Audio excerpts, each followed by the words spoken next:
risk Lady Stark getting caught in such fighting," denied Theon. "You can't scale that mountain. Many men have tried and all died. It will be folly. It is as dangerous as climbing the wall itself, if not worse, and there is no telling how many men such party will face if they do get inside." "You will be sending good men to their deaths," warned Maya, who had been personally requested by Robb to join this meeting among his personal battle guard after her valuable suggestion in the morning. She knew these lands better than them, and Robb wanted her opinion even if he had already consulted the Vale Lords a few hours ago only to end up with the same conclusion. "Can we challenge the fuckers to a single fight? One fighter from each army fights to the death. The winner of that duel can claim victory like in the old days and settle this without thousands dying." "I volunteer," suggested the Smalljan with enthusiasm. "I doubt the Arryn defenders would agree to that unless Lysa approves it," said Owen Nuri with a sigh. Was it his fate to face defeat after achieving victory after victory? Robb couldn't help but wonder.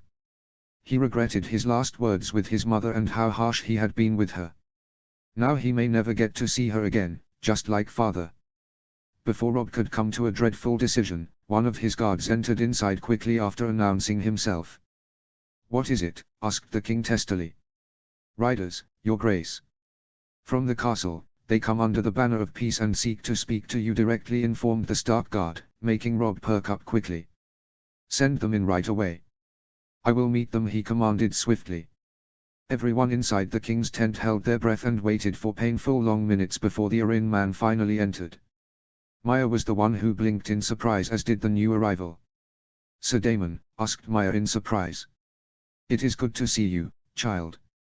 "Although I wish it were in better circumstances," replied the Arryn knight, before looking straight at Robb with an unreadable gaze. "If you are the enemy commander, you are bold to come here," commented Robb carefully. "I am. Truthfully, it is less in comparison to what you did today, King Robb," replied Daemon. Robb didn't miss the change in title compared to the morning or the respect he saw in the older man's eyes for him now. "I bear no ill will towards you and hold nothing but respect for your father and love for our dear Lord Jon Arryn. Yet I and the men following me are sworn to defend House Arryn. We cannot allow your army to pass and threaten them," explained Daemon seriously. "You came all this way to say this?" asked Theon in disbelief and anger. "Gods know I agree with you when it comes to this war. Most of my men feel the same. The Lannisters must pay, but we cannot support you until Lady Lysa commands us." "Please understand that," defended Daemon. "You're a good man, Sir Daemon. You have always been kind to me and all the servants. You know what is right and wrong," begged Maya, making the Arryn commander look at her sadly. "I know, which is why I am here after consulting with my officers and men. While we cannot allow your army to pass, we can allow a small delegation under the banner of peace to enter the Eyrie to convince Our Lady. You will be watched and barely armed, but it will give you a chance at least to resolve this without bloodshed," explained Daemon honestly. Robb remained silent even as his battle guard erupted in denial and claims of treachery. Ignoring their protests, the king looked at the man who proposed this, and to his credit, Sir Daemon didn't flinch. "Say we agree, and I enter with my delegation for negotiations under the banner of peace." "What is to stop Lysa from imprisoning us, or worse, ordering our executions right away?" questioned Robb seriously. "The thing with soldiers is, they'll obey their commander over their leader. Especially when their leader is prone to make irrational and unjust decisions," often whispered Daemon. Robb's eyes widened upon realizing the underlying meaning behind those words, and to lend further credence to his thoughts, he saw Sir Daemon give them all a subtle nod without explicitly saying what was in his heart. "You want us to place our trust in you? Then you must do the same, King Robb." With those parting words and a brief but respectful bow, the Arryn commander left, leaving behind an even more conflicted Robb and his fellow companions. Next day. "This is madness," growled Lord Karstark in disbelief and fury as he looked at Robb Stark and his small group comprised of Vale and River Lords and his personal battle guard made up of the likes of Smalljan Umber, Theon Greyjoy, Owen Nuri and Stark household guards. In total, only 20 men and 1 woman Maya Stone were going to the Eyrie under the supposed protection of the Arryn commander to meet Lysa Arryn herself. "I am aware of this risks, my lord. But there is no other way, and I will not send thousands to a pointless death when we need every man against the Lannisters," explained Robb patiently. "We need you against them, your grace. Without you, our cause is lost," replied Lord Karstark bitterly. "The whole tree doesn't fall if one branch breaks off. I have made the line of succession clear should I perish due to treachery or madness at my aunt's behalf, said Robb, and gestured towards the scroll containing exactly that in Lord Carstark's hands. Prince Brandon, argued the older lord, is my brother and your future king, with Rickon as his heir if something happens to me. My brother Jon will lead our armies in Bran's name, and the war against the Lannisters will continue until every last one of them faces justice for their crimes. Should anything happen to my true-born brothers, then Jon shall succeed them as King of the North, Riverlands and the Vale. You have his legitimization decree as a Stark for such a situation. I will not leave my people in peril due to my risky decision, clarified Robb with great patience. Lord Rickard Karstark didn't look pleased but was surprised when Robb came forward to look him straight in the eyes. You asked me to believe in myself. My brother Jon did the same, reminded Robb. Sometimes I wonder if you know enough to be afraid, Your Grace. This is a risky and nearly suicidal move, warned Rickard gravely, as he looked at the thousands of enemy defenders among whom his king would be trapped. Maybe you're right. In that regard I am no different from Torrhen or Eddard, your sons, who fought valiantly against Jaime Lannister himself to save my life. They didn't know the future, but they fought for me, our people, our lands. I will do the same even if it means my death. The Lannisters must pay, swore Robb. Lord Karstark's eyes widened a little upon being reminded of his slain sons, and watching the determination and sheer bravery in Robb's eyes gave him some solace, as his boys had died for a worthy man. A fine king. May the gods be with you then, Your Grace. I shall fulfill your command should the worst happen, promised Rickard tiredly, earning a final nod from Robb before the first Stark king in centuries galloped along with his small entourage straight into the Falcon's very own stronghold.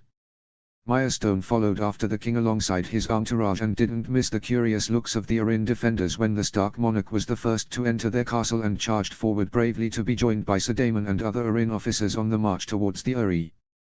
The weeks past had not been kind to Catelyn in the slightest.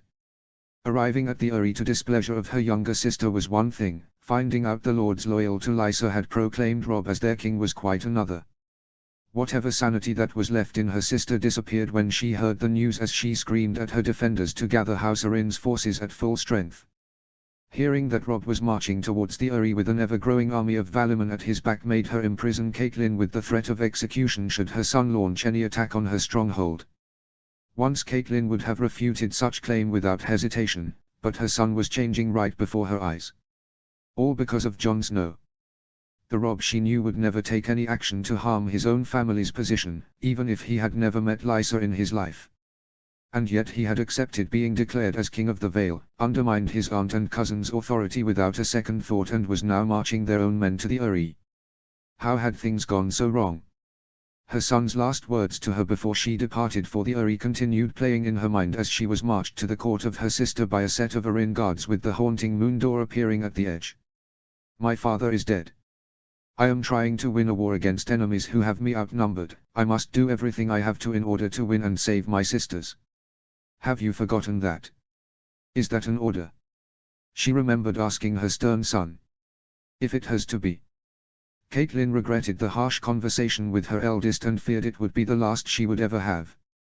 Her daughters trapped in the capital, her younger sons alone in Winterfell, and her eldest son unable to reach her in this place, for doing so alone would be suicide. Is this how you felt, Ned? Dying away from most of your family? Her only solace would be the fact that Robb had more supporters backing him, and perhaps he would succeed in protecting their family, a task in which his parents had failed. It was why her eyes widened in shock and horror upon seeing Robb himself standing in the hall with a crown atop his head alongside a dozen Vale and some River Lords by his side. Even Theon Greyjoy was there, all of them looking at the face of Lysa Tully, who looked livid. I held you once when you were born, nephew. For a brief moment at least. If I had known then that one day you would be threatening my own son's future, I would have ended you there. A mistake I shall rectify today, said Lysa scathingly.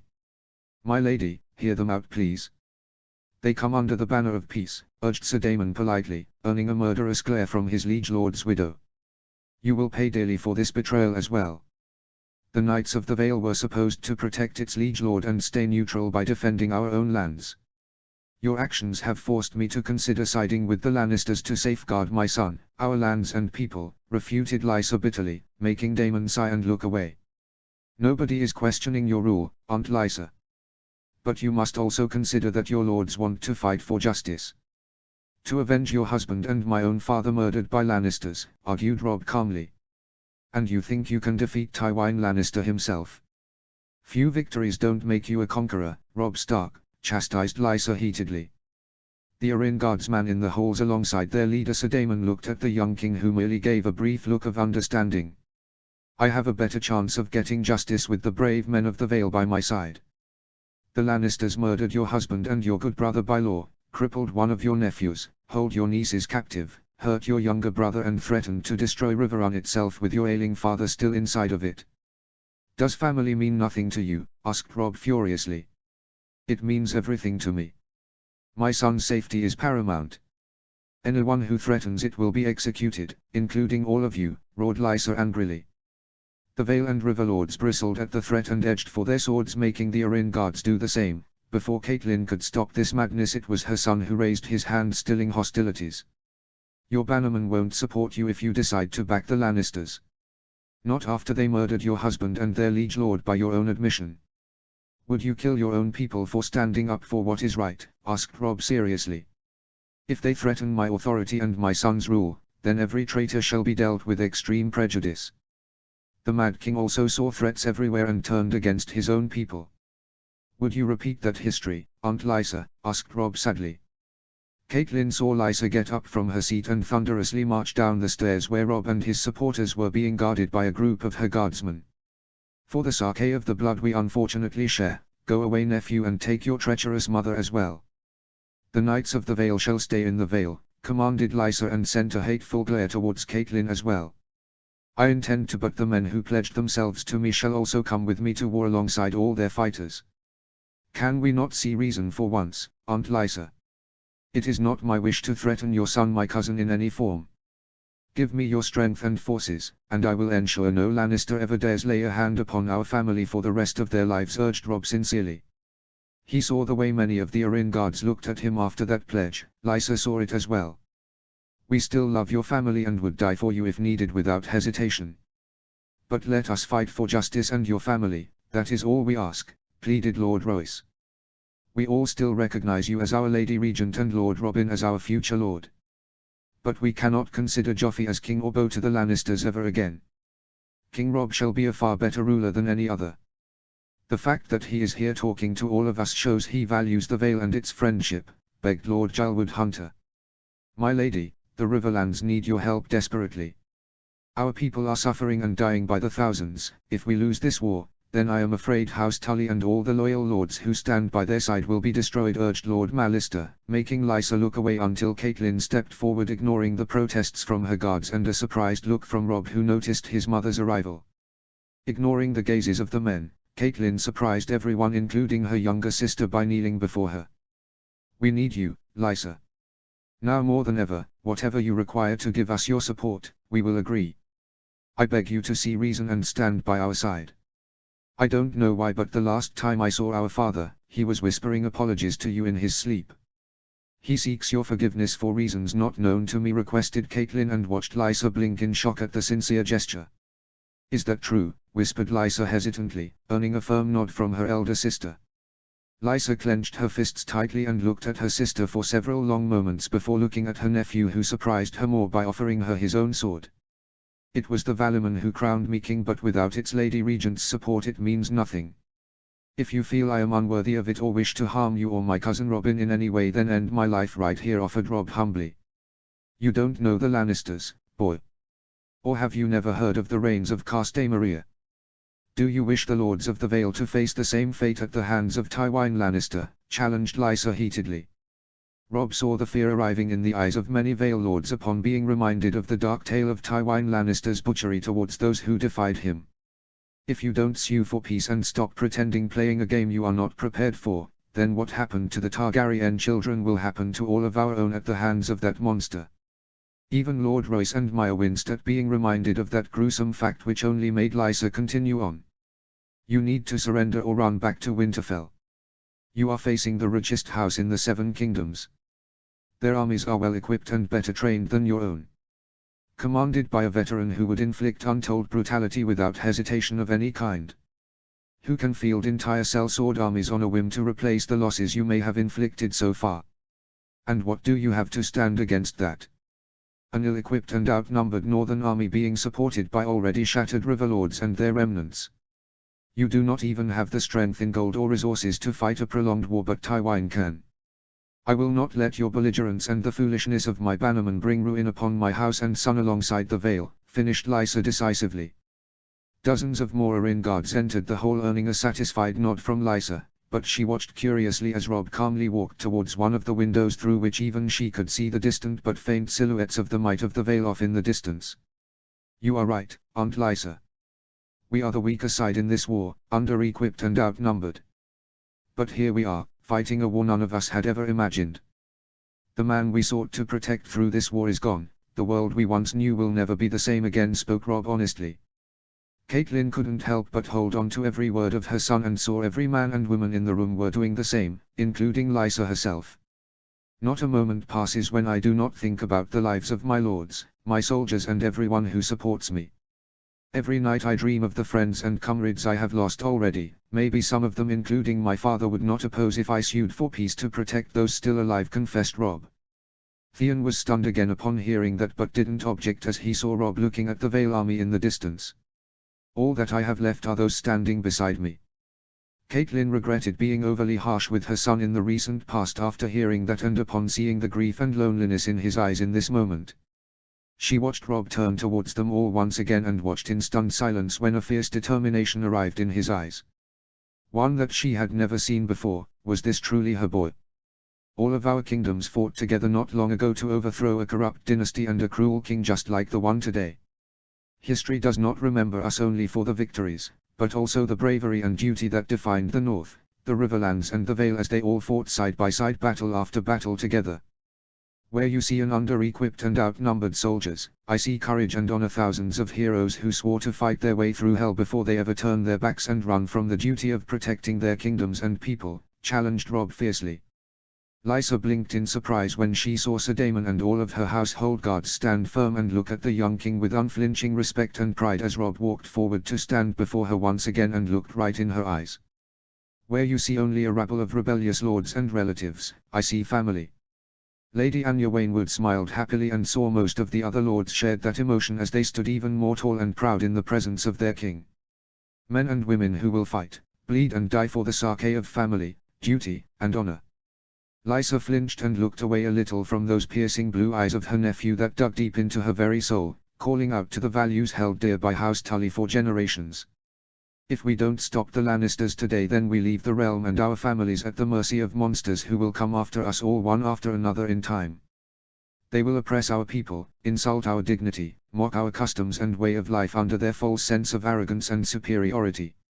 If you feel that is not something worth fighting for still, then take my sword and plunge it through my heart, for I will never surrender to that tyranny, swore Robb fiercely, his voice making Lysa flinch as she heard roars of approvals from the gathered Vale and Riverlords and shockingly even from Sir Daemon and almost every one of her household guards who were now looking at her with hope and subtle challenge.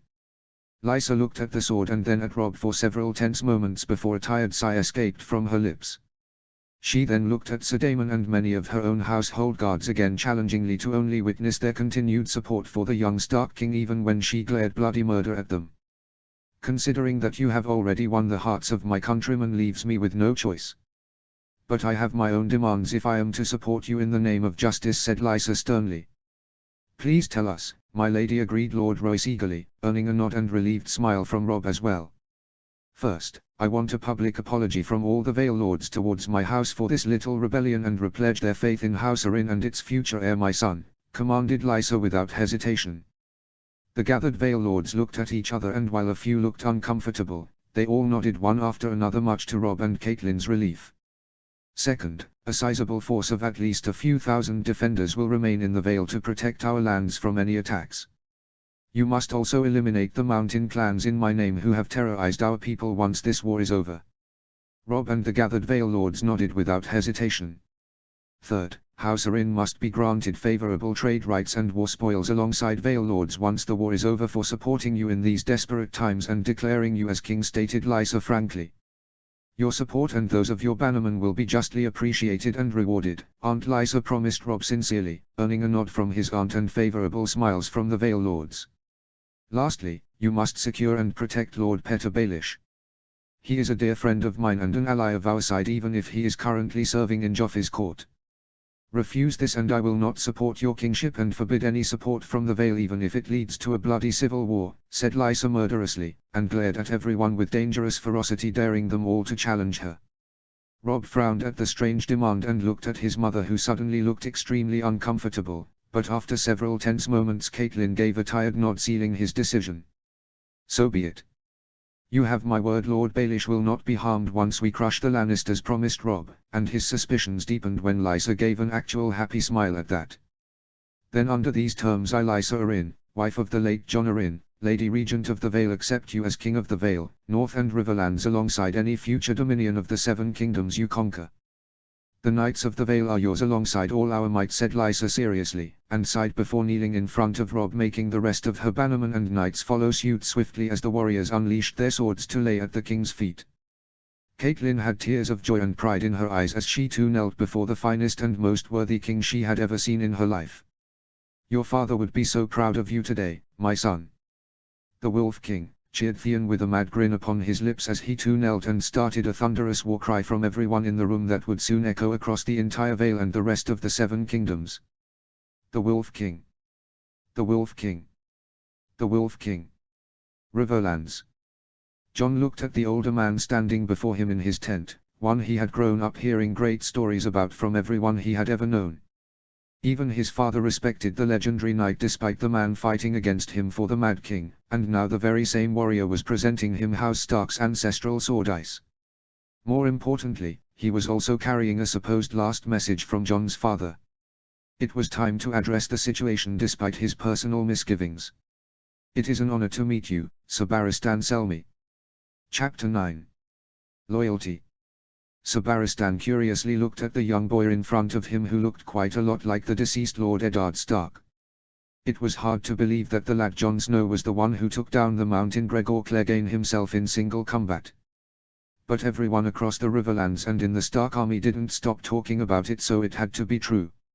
It's an honor to meet you, Sir Barristan, said Jon respectfully. Likewise, my lord, replied the Kingsguard veteran, earning a thin smile from the boy. I am not a lord, Sir Barristan. Just a brother of the Night's Watch trying to garner any support for an imminent wilding attack on the wall and worse, said Jon tiredly, making the older swordsman raise an eyebrow. The Night's Watch is not supposed to get involved in the affairs of the realm, pointed Barristan. It is when the realms of men have forgotten about us. Every day my brothers on the wall risk their lives and die in a thankless service of the people. The very kingdoms we protect are about to face a wilderling invasion soon, and what has any king or lord done to support us? Are we supposed to die till the last man and let innocents get butchered by the thousands? No, Sir Barristan, I am the voice of the most ancient order in this realm, and we will get the support required to do our duty by the people.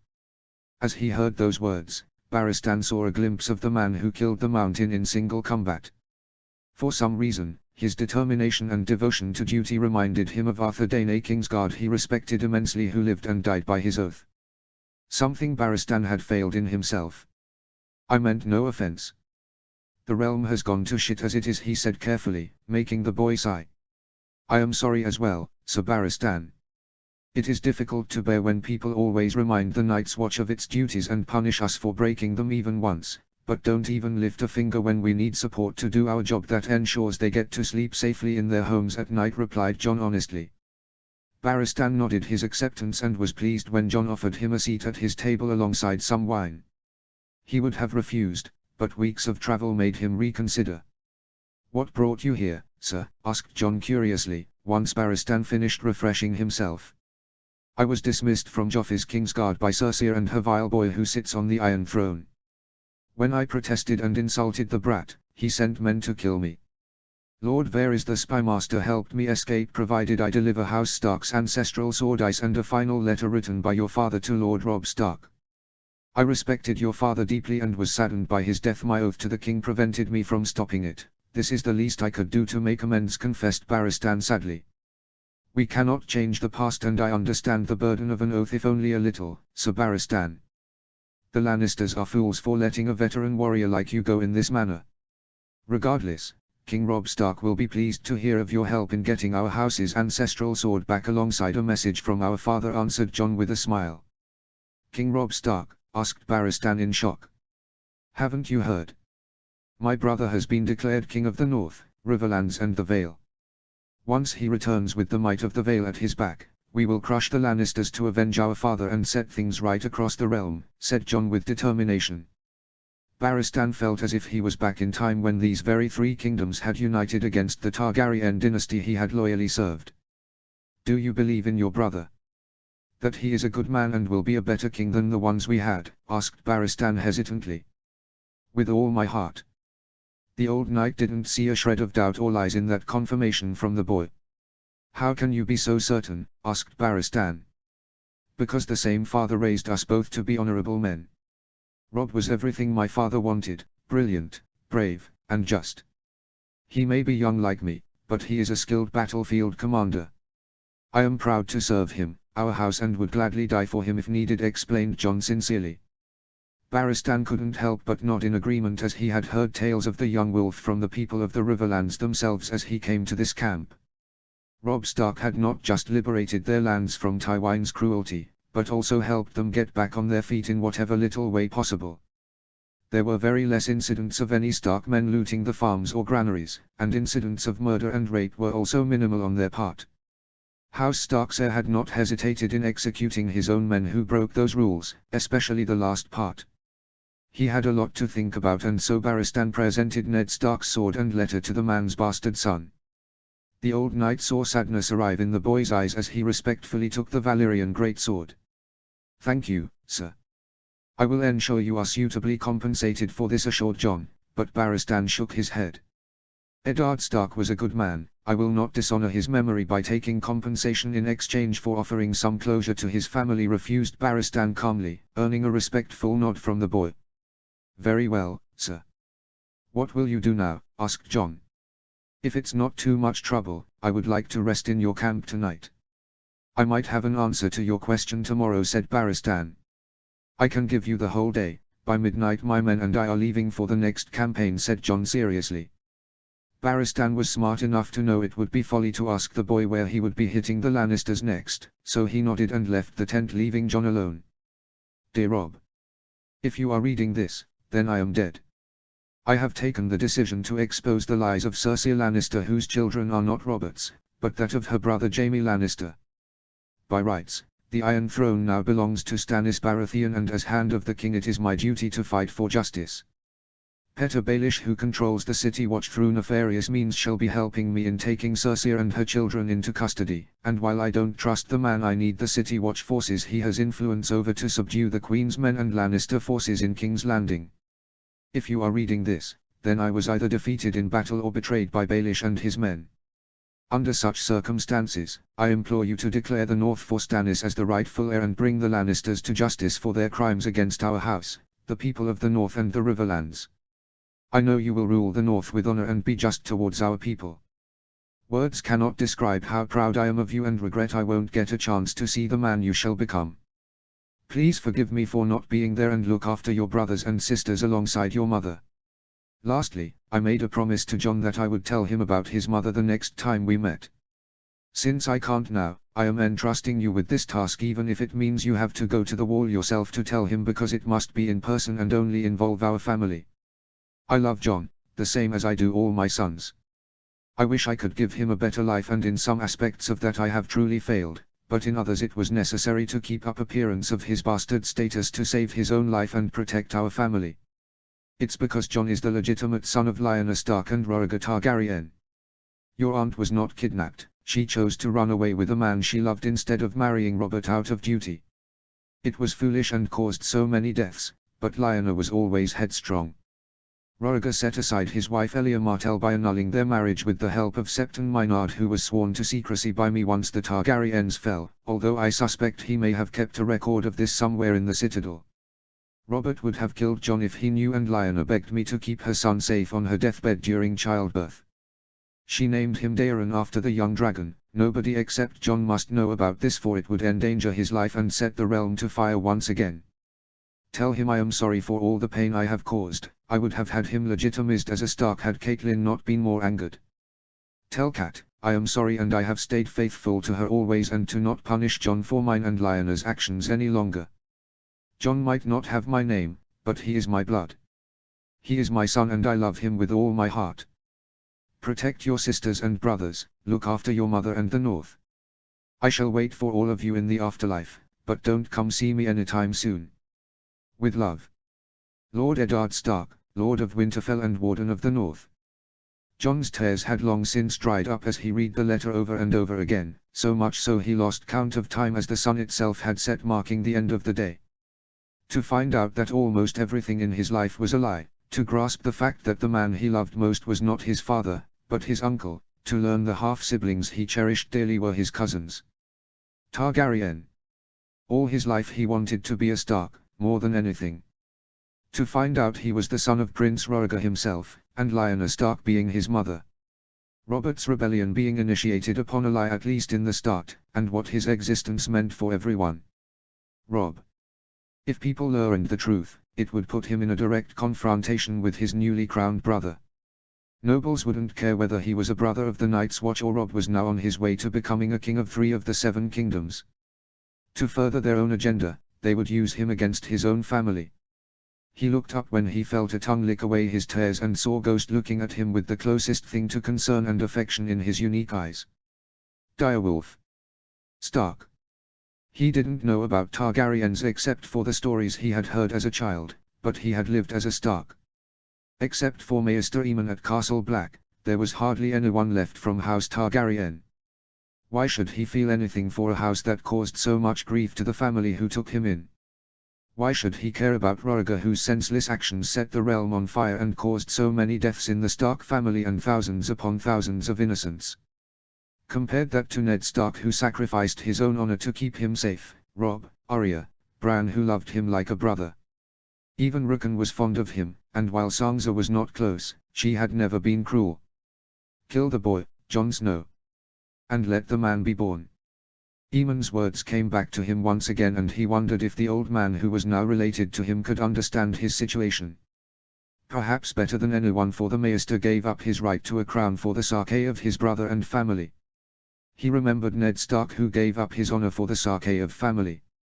He didn't have a choice in his birth, but he did have a choice in the way he lived his life.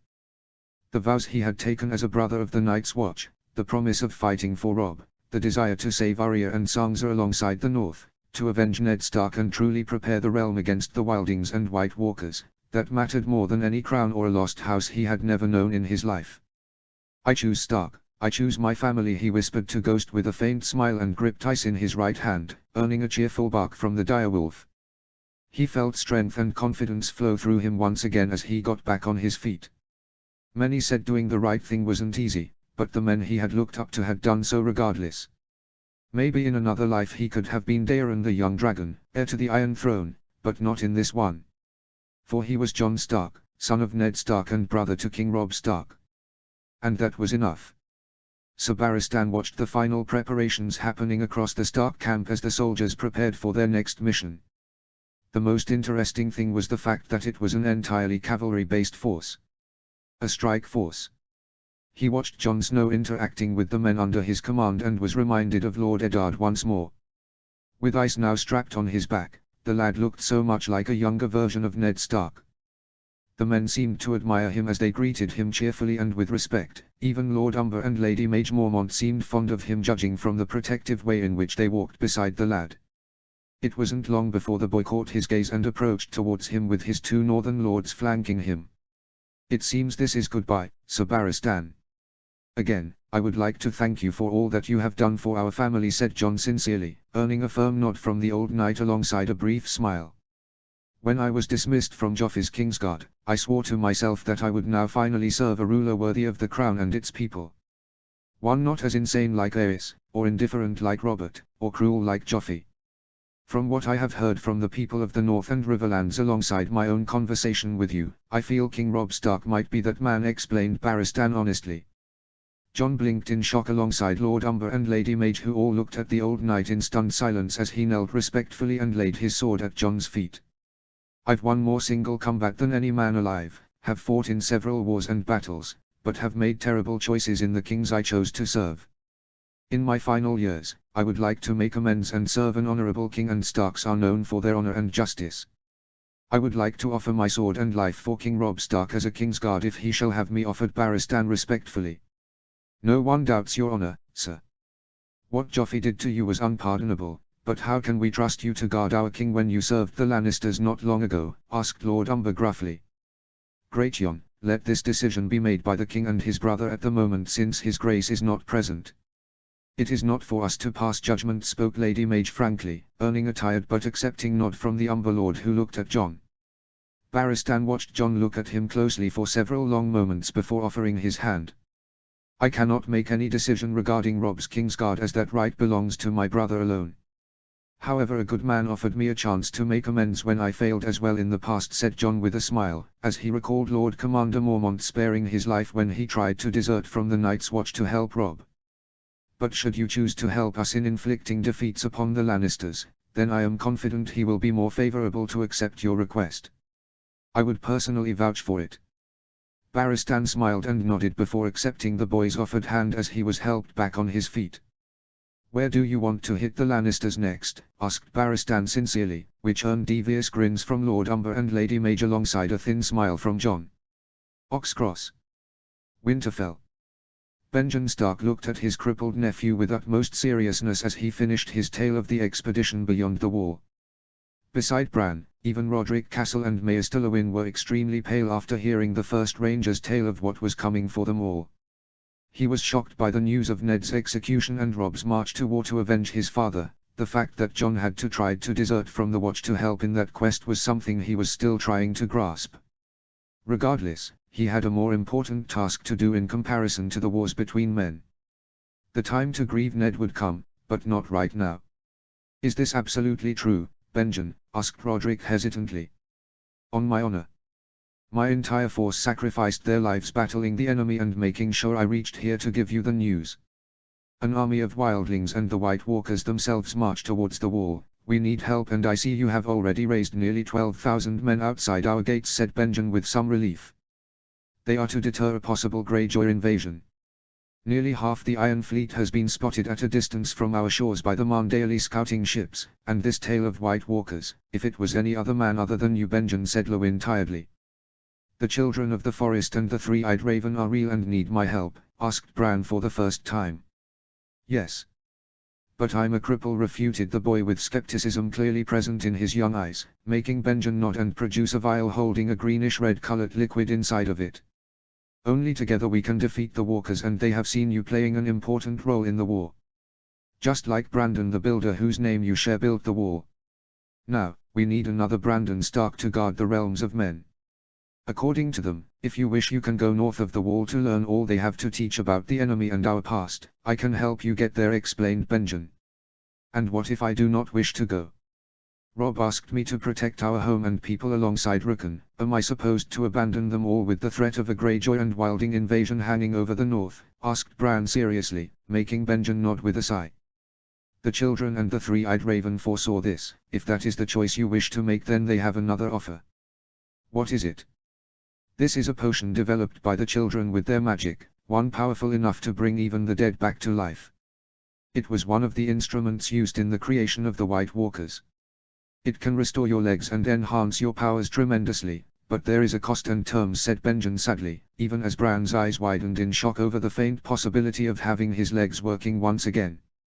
What are they? Asked Lewyn hesitantly. You will never be able to have children of your own, and you must swear to visit the children to learn how to defeat the Great Other once you have secured the North from the threats it faces at the moment, said Benjen carefully, and Roderick didn't see the fleeting look of sadness in the older Stark's eyes. And, prompted the old knight impatiently. The one who chooses to inherit this power, one from beyond the realms of men, shall perish in a few years. Lewyn froze even as Roderick made a silent gasp. But Benjen was surprised when Bran merely signaled Hodder to lift him up and take him towards one of the windows from where the young boy observed the 12,000-strong army outside Winterfell. An army called by him as acting Lord of Winterfell to defend their country against the rising threats. One which he was never destined to lead due to his cripple status, but now there was a chance. Is death certain, Uncle Benjen? He asked quietly. You will die in a few years at most as this power burns through your mortal body. It was my duty to carry this message and offer to you as the children saved my life and those of my men from an ambush laid by the White Walkers. You can refuse and chart your own course in life, the benefits and consequences of that shall also be yours, explained Benjen with great patience. But I'll never walk again, be a knight, and always be reliant on Hodder to carry me around like this or a chair, asked Bran frankly, as he looked directly at Lewin now. Yes, my lord, replied the maester sadly. Then it's better to die on my feet than sitting on my knees for the rest of my life. Rodrik was up on his feet as was Lewin, and both men only received a brief sad smile from the young Stark in return of their protest. All my life I wanted to be a knight, one who is brave and honorable. Someone who protects his people. My dreams were stolen from me. If not for my family and the grief it would cause them, I would rather be dead than live like this. Bran, please think about this once. You shall never have children and die in a few years if Benjen's tale is true, whispered Lewin sadly. Then I'll die on my terms, defending our lands and people. All things considered, it would be a good end. As for children, I can't have them in this condition either, so it makes no difference, explained Bran honestly. We must consult your mother and King Robb first, my lord, urged Rodrik seriously, earning a nod from Lewin. Robb left you in charge as the Stark in Winterfell. If you become whole with this power by some miracle and march to conflict, it would leave young Rickon as the sole Stark here. He's too young to look after Winterfell or even himself. Please reconsider, requested Lewin. Bran wanted to argue but couldn't, knowing the promise he made to Robb of looking after their youngest brother and their home. Rickon was already miserable with everyone gone. If Bran left too, then he would truly feel alone and betrayed by his entire family. Very well, I shall stay here until Mother returns. Maester Lewin, send a raven to Robb asking for her to be sent back to Winterfell. Rickon needs her. Once she returns I will be free to follow my own path. But I am taking this offer and will not hear any more on this, said Bran decisively. Lewin and Rodrik wanted to protest, but Bran didn't relent and stared at both older men harshly, making them finally back down as he then turned towards Benjen. Uncle Benjen, you will help me in this task as you promised the children. Until Mother returns, you are to train and counsel me alongside Sir Rodrik on warfare and oversee my training should I regain my legs, said Bran.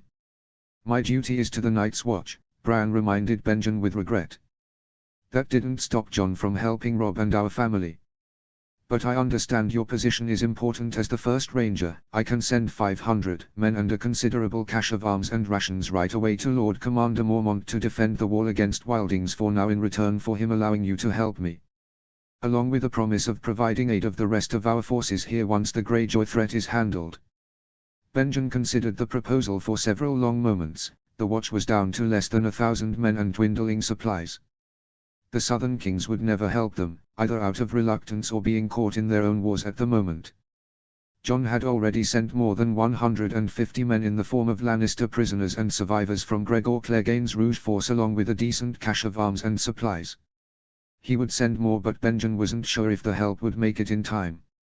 Bran's offer of 500 northern men and supplies immediately could bolster their defenses, and if the boy truly brought the rest of the 11,500 warriors he had gathered, the Night's Watch would have a fair chance of defending the wall against the wilding hordes. Robb would have to be consulted for such a large commitment, but his nephew would not resist too much if the north was attacked by the wildings. I couldn't be there when you needed me, Ned. Nor could I be there for Father, Brandon or Lyanna, but I can be there for the children. It's the least I could do. I will write to Lord Commander Mormont and convince him. You have my support, Bran promised Benjen, earning a smile from the young Stark. Then let's prepare for our campaign, Uncle. Reach. Edmure Tully had been riding for days in unfavorable weather alongside Samwell Tarly and his personal retinue to reach the Tyrell host that had once pledged their loyalty to the deceased King Renly Baratheon. After his death, the Stormlords under Renly had either switched back to Stannis, with only a handful returning to Joffrey, or choosing to stay neutral from further conflicts. That still left the Reach, who had a host of nearly 80,000 men at least in contention, something which Jon had entrusted him to try and gain in Robb's favor by offering the Tyrells the Stark King's hand in marriage among other favorable concessions to garner their support. They were a few days away from reaching the last known location of the Tyrell army and had currently taken refuge in a roadside inn, with Edmure having sent a few men to continue scouting for the Tyrell host's exact location. "What do you think of our chances, Samwell?" asked Edmure in a whisper, as he and the Tali lad, currently devoid of his night's watch cloak, sat in a corner drinking ale while a few of Edmure's guards sat in nearby tables. House Tyrell always had higher ambition. The fact that they backed Renly in the hopes of making Lady Margaery queen despite him not having the rightful claim shows their naked lust for power. Even with Renly gone now, I fear they would be even more desperate to safeguard their future. It can go either way. They can't stay neutral. Tywin Lannister wouldn't forgive that if he wins the war, advised Sam carefully. "So they may back the Lannisters despite all the bastards have done?" asked Edmure in disbelief, making Sam shrug. "Be careful with them, my lord.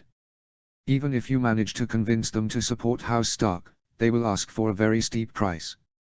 "You sound awfully distrustful of them, considering they were your liege lords before you joined the Night's Watch," questioned Edmure out of curiosity.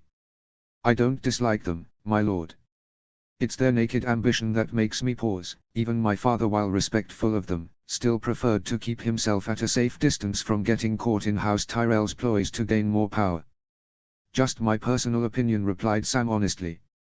Edmure nodded as he drank his ale and looked at the fat lad with curiosity. "Jon told me you and Daisy Mormont suggested this idea to him in the first place. You're not much of a fighter, and this isn't your war either, unlike Jon, who has more of a personal stake. Why risk your life in this endeavor?" questioned Edmure. He didn't miss the guilt and hesitation in Sam's eyes and allowed the boy his moment. "My father forced me to take the Black or be killed in an accident of his making, since he saw me unfit to lead our house. My own family gave up on me, as did most of the men at Castle Black, mostly due to my craven nature and inability to fight. Jon was the only one who stood up for me, protected me. He was more of a brother to me than my own blood ever was," said Sam. "He is a good lad," agreed Edmure, making Sam lower his gaze in shame. "And I betrayed him. Attacked him like the craven I am from the back to stop him from abandoning the watch in order to go south to join Robb. In that moment, I convinced myself that I was doing it to save his life, but another selfish part of my heart was afraid of losing the closest friend I had at Castle Black. I didn't understand how he felt, couldn't stand by him when he needed me most.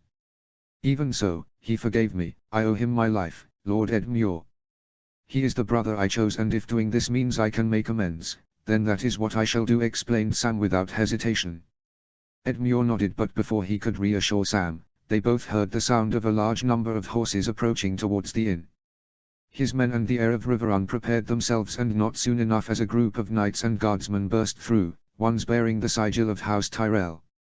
At the front of the group was one of Edmure's men who had been sent to scout the location of the Tyrell camp. The man looked bruised and beaten, making them all raise their swords even as Sam fidgeted nervously.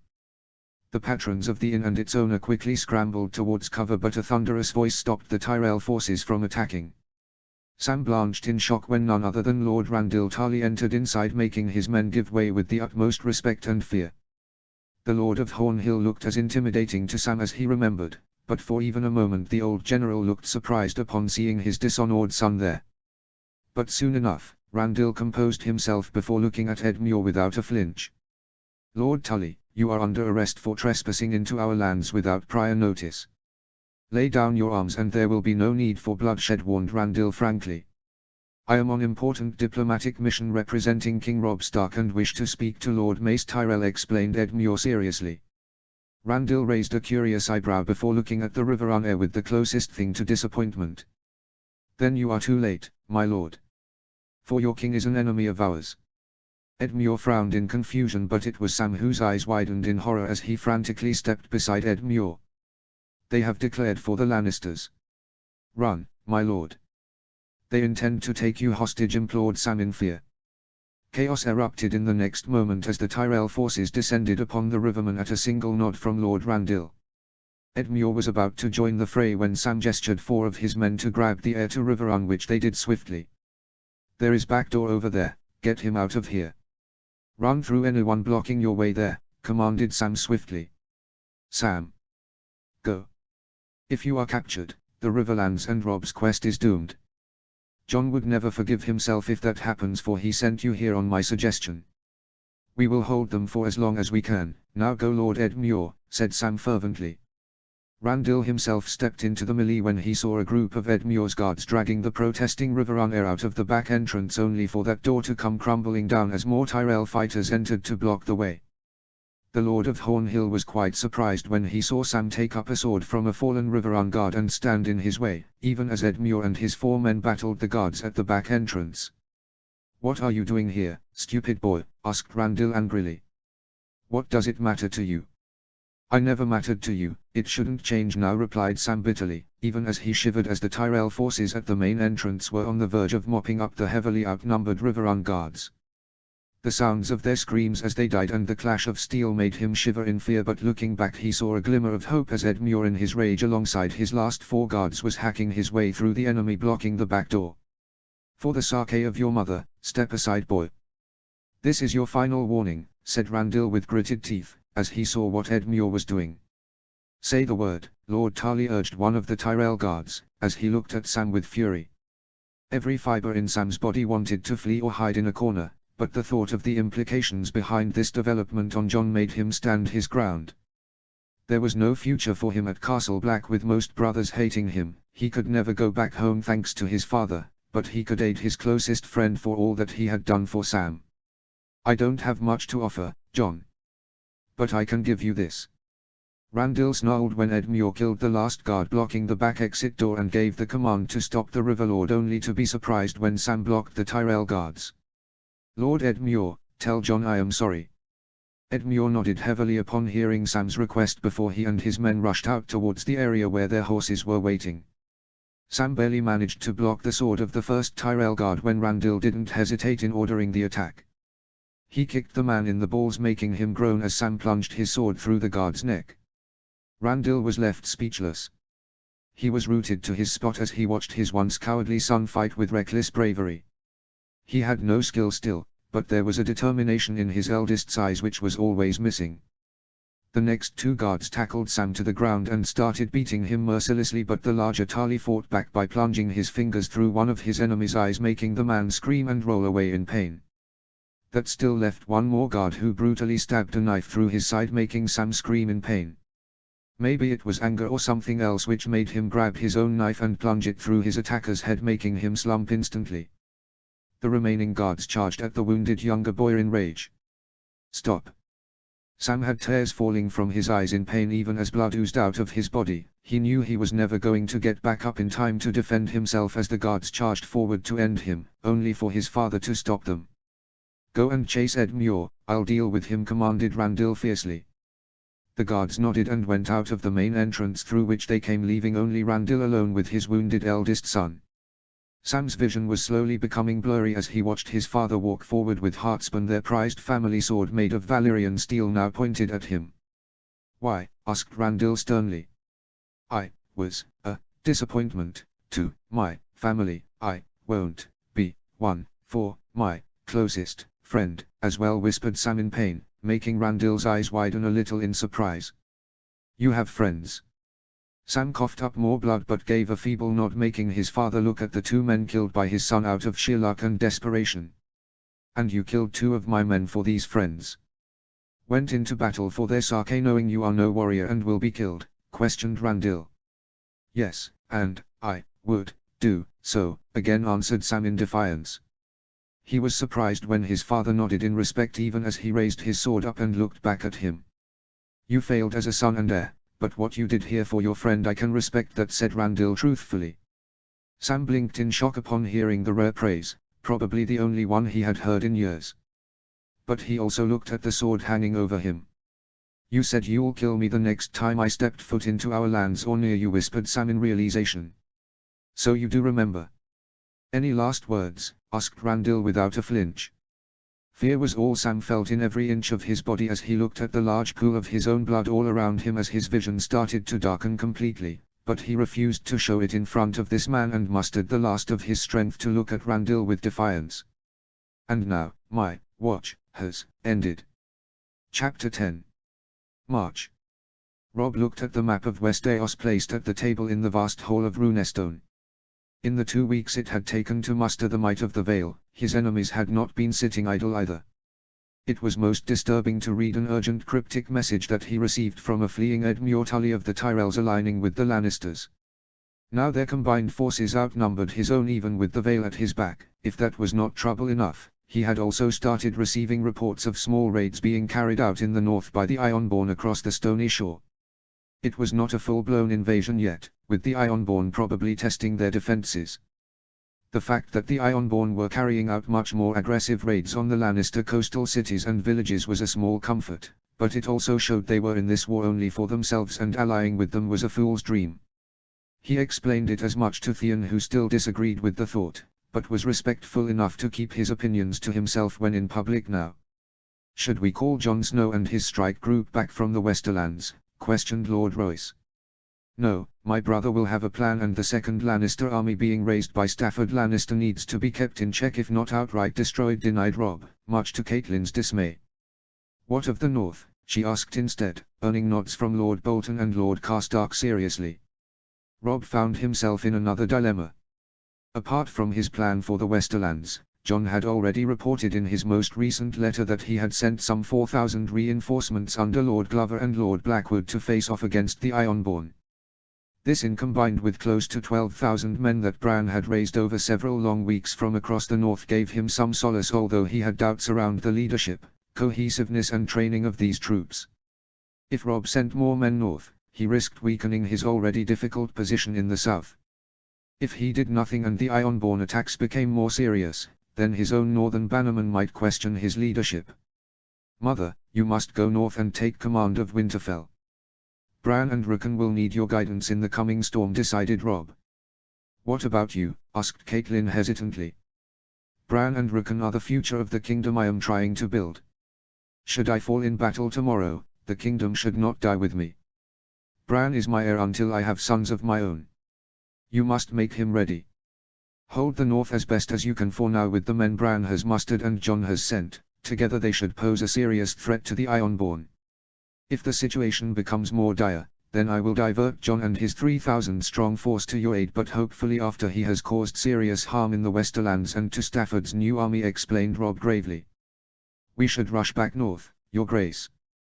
Deal with the Ironborn and then focus on the south," suggested Smalljon fiercely. "That would be unwise, Smalljon Umber.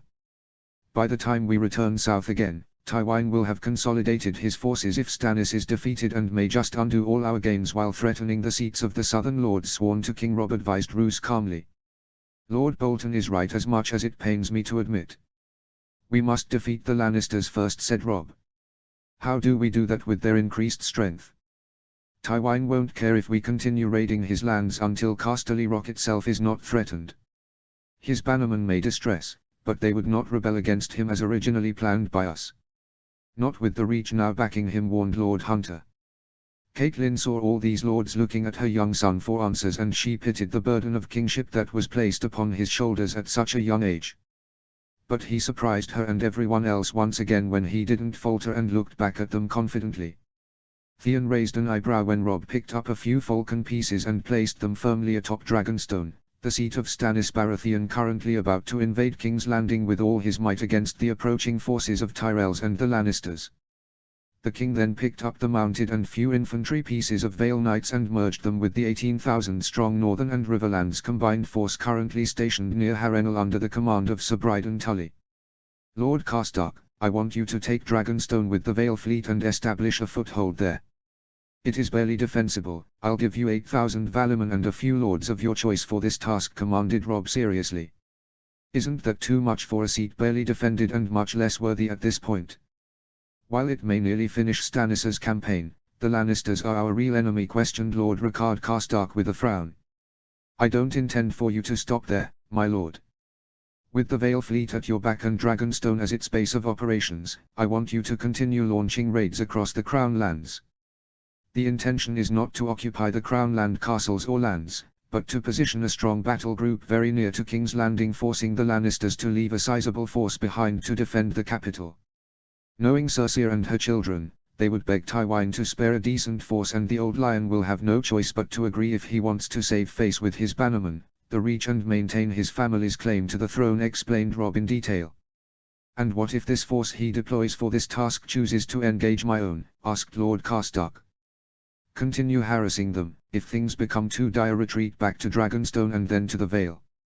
Continue giving them an illusion of victory so they may continue their pursuit and not join Tywin's main host. The intention is to sap as many men away from Tywin's main army.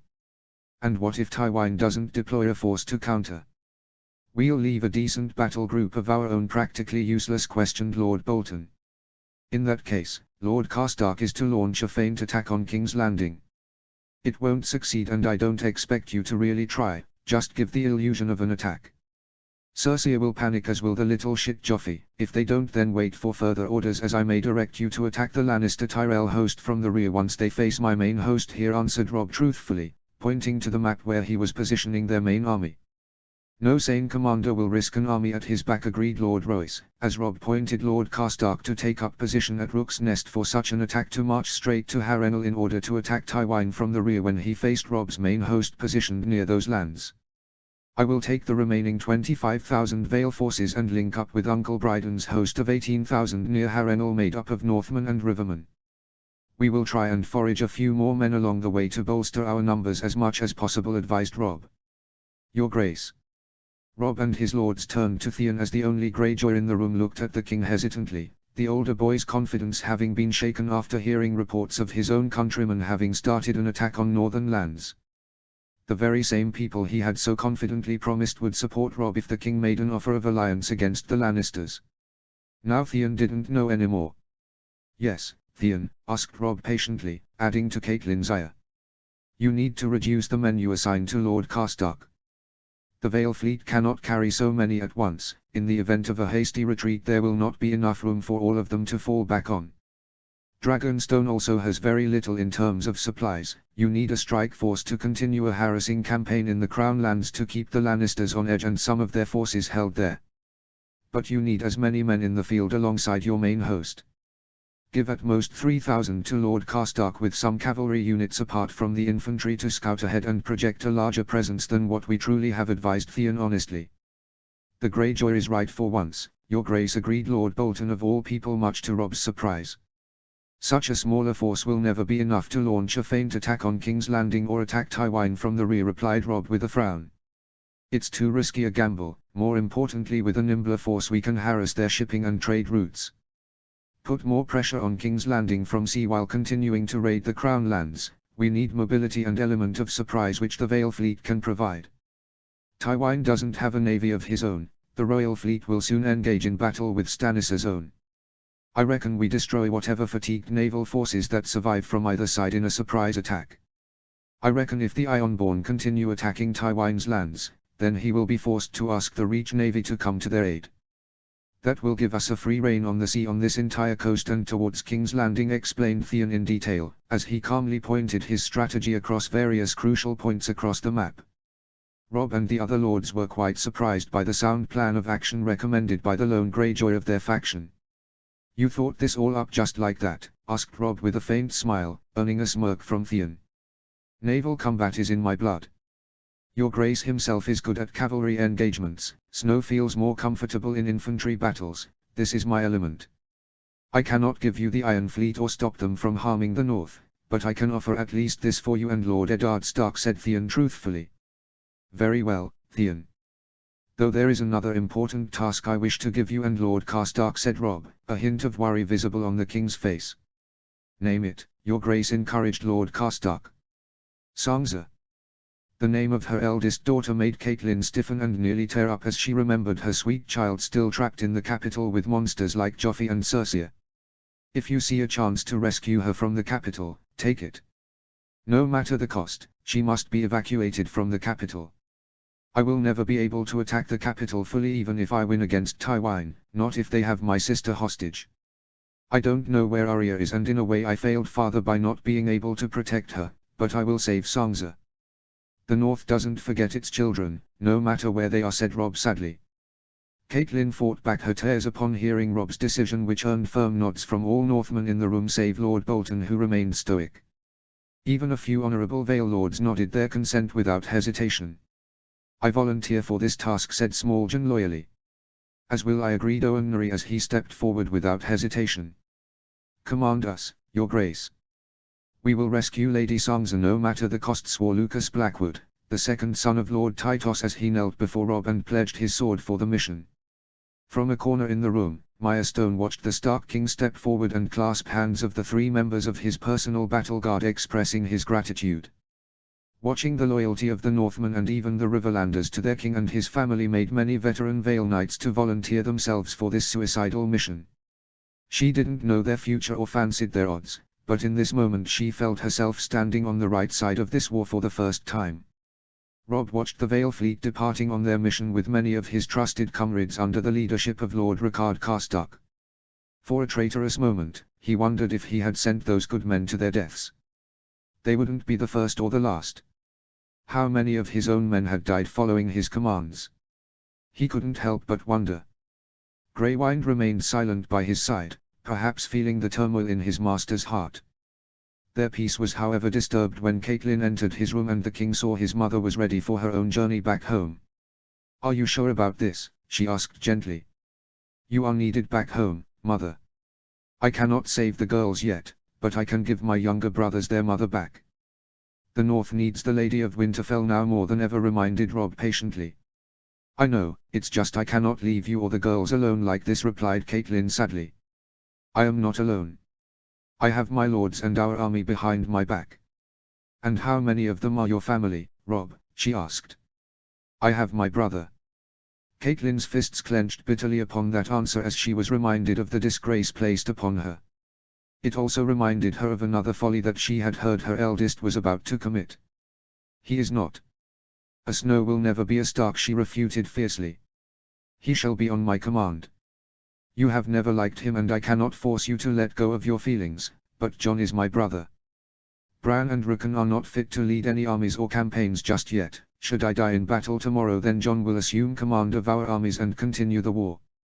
All my lords won't follow a Snow, but they will follow a Stark who killed the Mountain himself in single combat," said Robb seriously, still unable to believe Jon had taken down that monster alone. "How can you trust him so blindly?" cried Catelyn in despair. "Because the same father raised us. Jon is already risking everything for me and I don't need your permission to do what's right for the kingdom I am supposed to lead now. What is to stop him from usurping Bran's position as your heir if you die? The Dance of Dragons tore House Targaryen apart. I do not want House Stark to meet the same fate. Why can't you see that? Jon may be loyal, but what if he breaks his vows of the Watch and starts a family? Will his children be loyal to Bran or Rickon? Think about this for once," asked Catelyn furiously. "Maybe. But House Stark won't have a future if I die without having an able Stark in command of our armies. The present concerns me now more than the future, mother. We need Jon for this war, for our house and for the North. The lone wolf dies but the pack survives. You will accept this as I have decreed. That is my command as your king," declared Robb stubbornly. Catelyn wanted to do so many things in response, but she steeled herself and gave her eldest a cold look. "If that is your will, your grace." It hurt him to hear those cold words, but he accepted them as he turned back towards the window. "I will do everything I can to rescue my sisters. Please look after yourself and my brothers. Maybe once this is over, we all can see each other again in Winterfell." A lone tear slipped from her eye upon hearing the sadness in her son's voice, and she dismissed her anger for a moment to walk forward, making Robb turn and give her a sad look. "Be careful, Robb," she requested him. "I will. Till we meet again, mother." Lord Royce stood alongside several other Vale lords with the entire might of their kingdom standing behind their back once more. The armor of the infamous Knights of the Vale gleamed in the sunlight as their king galloped in front of them all, clashing his sword with every mounted knight standing in the front line. "A king who fights his own battles, never thought I'd see one again," commented Sir Daemon Varden, former captain of the Arryn household forces. Reminds me of King Robert before the drink and women consumed him whole," agreed Lord Royce, as he felt Robb's sword clashing against his own before the king stopped and looked at them with Greywind standing loyally by his side. "Sons of Vale." Robb's roar was met with a thunderous cheer from the 32,000-strong army as the king looked at them all with limitless pride in his eyes. "Today, we renew our vows of friendship. We stand together once again against a corrupt dynasty and foes outnumbering us. The Knights of the Vale shall march once again to crush the mightiest armies of the Seven Kingdoms once more, thundered Robb. Maya felt every bone within her body shake with the sounds of thousands roaring all around her. Against the objection of Lord Royce, she had volunteered to participate in the war alongside a few dozen women. We stand with our Vale men in life and death. Do not deny me this. She remembered saying those words, but it had only been a partial truth, as she also wanted to follow a king she had started to believe in. A man who was good and honorable. A feeling echoed by her countrymen as they all raised their weapons upon seeing their king raising his own sword high in the air. The final mission to finish the Lannisters and their cronies begins now, commanded Robb, as he forced his horse to turn towards the front. For better or worse, in victory or loss, he would become a king these soldiers would consider worthy of following to the very depths of hell itself. With that vow in his heart, he ordered the Knights of Vale to war. Advance. The very ground beneath Robb's feet trembled as thousands of mounted cavalrymen followed by thousands of more infantry in a column stretching for miles followed after him. Looking upon it made the Stark king swell with content and sorrow at the same time, as he wondered if this was what his father Ned Stark had felt when he had fought alongside the warriors of this kingdom. He would never know, and it was only the cheering of his few Northmen around him that brought him back from those dark thoughts. Not to be outdone with the cries of the Wolf King, King of the Vale, King of Riverlands by the Valiman and Riverlanders alike, the Northmen decided upon a name of their own. The King in the North. The King in the North. The King in the North. After centuries passed, the Northmen had once again chosen a Stark as their king and were cheering for him. Maya Stone didn't miss the smile upon Robb's face as he heard the title bestowed by his native countrymen. She didn't know who among the Vale army and few Riverlanders saw that too and joined the chanting of the Northmen, but soon enough most of the entire army joined their northern comrades. The King in the North. Maya couldn't predict the future, but beyond the hopes of glory, she felt confidence grow in her heart for their fate. It was a mad wish, to be honest, against the wealthiest and most powerful houses of the Seven Kingdoms, against all odds. They could win. Westerlands. Jon and his new group of trusted comrades observed the very first stronghold of the Westerlands from their position in the nearby forest. In the darkness of night, they were perfectly hidden away from any prying eyes, while their entire host made up of free and northern cavalry waited a few leagues away for their commander's decision. The Golden Tooth whispered Daisy curiously. Doesn't seem like much, as many have claimed, replied Robin with a frown. It's a strong keep and the defenders have the hill to their advantage from where they can see any enemies approach except for the darkest nights like these, warned Sir Barristan with caution.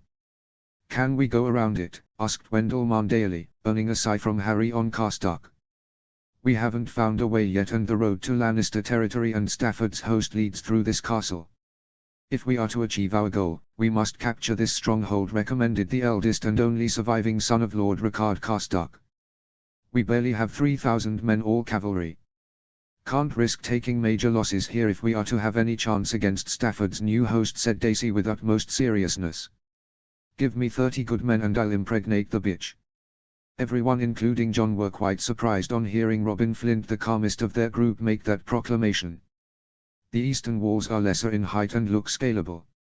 We can take our best climbers and mount the walls at the Wolf's Hour when enemy guards will be most slack in their duties and darkness giving us good cover, suggested Robin.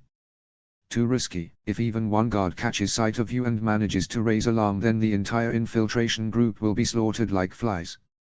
You need a diversion to keep the majority of the castle guards focused in another direction, said Jon honestly. Then we attack the settlement downhill near the castle as raiders. If the villagers are under threat, the castle defenders will send a small detachment to defend. A larger group of ours will lay in reserve near the foothill and catch them by surprise. We either annihilate them, forcing more reinforcements from the castle downhill, or grab their uniforms and attempt a twin-pronged attack. Robin and his group will have to keep the gates open long enough for such a strategy, advised Harry on Karstark. We will not kill innocent villagers. Feint a looting attempt, beat them into submission if necessary, but no cold murder unless absolutely necessary in self-defense. Daisy, you will lead the diversion group, commanded Jon, making the Mormontaire nod and also be surprised when the son of Eddard Stark offered her long claw. It belongs to you, she reminded him. And I intend to have it back. For this battle, I would like to use my house's ancestral weapon, and it would be only right for you to use yours, explained Jon, as he grasped the sword of House Stark at his back. Sabaristan nodded in approval and felt content on seeing the weapon he had returned being placed in capable hands. Daisy smiled and accepted Longclaw only to stare at it for a long moment before looking at Jon thankfully. "It will be my honor," she answered gratefully, earning a thin smile from Jon. "Harry-on, you shall command the surprise group to attack the castle defenders when they try to storm Daisy and her men inside the settlement. When the attack inside the castle starts, switch uniforms and storm back into the walls. It's a risky move, but given their alarming situation inside, I doubt the defenders would try to stop your group disguised as their own men from coming in, not when they need as many hands as possible to stop Robin's group." "Will you accept this gamble?" asked Jon seriously. "2 of my brothers died fighting the Lannister and their cronies. It will be my honor to serve justice in their memory," accepted Harry-on with a firm nod. "Where shall I be, Jon?" asked Barristan eagerly. "At the head of our cavalry nearby in this forest alongside Sir Wendell, Lord Umber and Lady Mage. When the Stark flag is raised over the walls, you need to rush up the hill and storm the castle with all haste, for our small groups will not be able to keep it open for long," explained Jon. "It shall be done."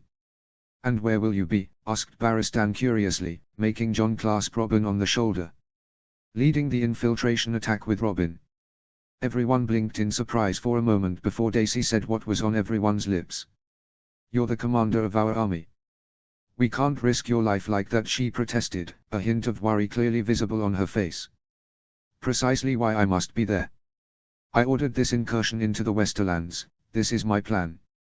I won't deny the risks, but I will not sit back while my men risk their lives. That is not who I am. If I am gone, then Lord Umber takes command, if he is gone, then Lady Mage, followed by Harry-on. I am a decent swordsman and will be most useful in the thick of the fighting inside," said Jon calmly. "Jon, I can handle this," assured Robin again. "I never doubted it. But I need you to lead a small party from our group to stop any ravens from flying to warn the other castles or Stafford's host. They must never learn about this attack until we reach Stafford's forces. Set the Ravenry Tower to torch and kill anyone who stops you. I'll lead another group to keep the gates open for as long as possible. We will increase our team to 50 men, a small party goes with you while the larger ones fights by my side, and another small team raises our flag above the northern wall, giving the signal to the rest of our army." Jon could clearly see his companions looked worried, with Daisy voicing several more objections until he made his decision final by not relenting for a single moment. With a final nod to them, he walked away, leaving them all quite concerned. Jon had been polishing the longsword ice with a clean cloth when his peace was disturbed when Robin Flint arrived to sit by his side on a nearby rock. "You all still disagree, I guess?" asked Jon knowingly. "Yes, not that it will change your mind," replied Robin, earning a sharp glare from Jon. "You do not value your life, do you, Jon?" The unexpected question took Jon by surprise, making his anger fade a little to look at the older warrior with a new curiosity. "What makes you say that? Ever since you joined us, you have been desperate to prove yourself. Taking on the mountain was a suicidal mission if there was any, yet you volunteered. By defeating him, you earned everyone's respect. If that is what you still seek, then that wish is already fulfilled and you need not risk yourself like this," advised Robin patiently. "Dozens of our men still died under my command. I need to be better." Robin blinked in surprise as he got a hint of what might possibly be going inside his commander's head. "It's war, Jon. Men will always die in every battle, no matter how good their commander is. You are a good fighter and have the spark of leadership. You need to harden your heart, for a commander is not just supposed to lead men in battle, but also survive for as long as possible, for without him the troops are lost." "King Robb." "I am not my brother," replied Jon sharply. "You're not, but know this, that you have our respect and loyalty. Your actions and conduct speak for itself. Lead this attack if you wish, but you must learn to be more strategic if you wish to contribute more to our war effort," advised Robin without losing his composure, and gave an encouraging smile along with a small pat on Jon's back. As he was about to get up to leave, Robin was surprised by what he heard next from the younger boy quite hesitantly. "I sent my only friend in a risky mission, he's not a fighter." Robin was surprised when he heard that admission from the younger boy, which made him look at him in a new light once again. "Did he go willingly?" he asked. "He volunteered," confirmed Jon, clearly looking worried for the first time in Robin's eyes. "Then he's a good friend and you are lucky to have him. Is he the other crow who stayed back with us until recently?" "A Tarly lad," Right, said Robin, earning a nod from John. This is not his war to fight. I stand for my house and family, but I am worried about him. Should something happen to him because of my decision, I won't be able to forgive myself. I feel the same way about all of you who followed me here and those who have so far died under my command. I don't want anyone dying for me, confessed John, making Robin smile. Yes, we fight for our king and country. But most importantly, we fight to aid those beside us. The fact that you care about the lives of your men proves to me that you are a good man. Your life matters to us equally, never forget that. John felt the worry in his heart over Sam's fate lessen quite considerably as he offered a grateful nod to the older warrior beside him. Does this talk make us friends? Asked John with a teasing smirk, making Robin laugh. I guess it does. Now let's go and find ourselves some good lads who know how to climb, agreed Robin happily as he offered his hand, which John grasped readily to make himself stand up. As the two northern warriors walked away, Sir Barristan, standing at a distance, couldn't help but smile on seeing the outcome and decided to let them be after Robin had already resolved the issue their commander was dealing with. The sound of bells rung high upon the hills as John heard a great commotion breaking out downhill near the settlement of the local villagers.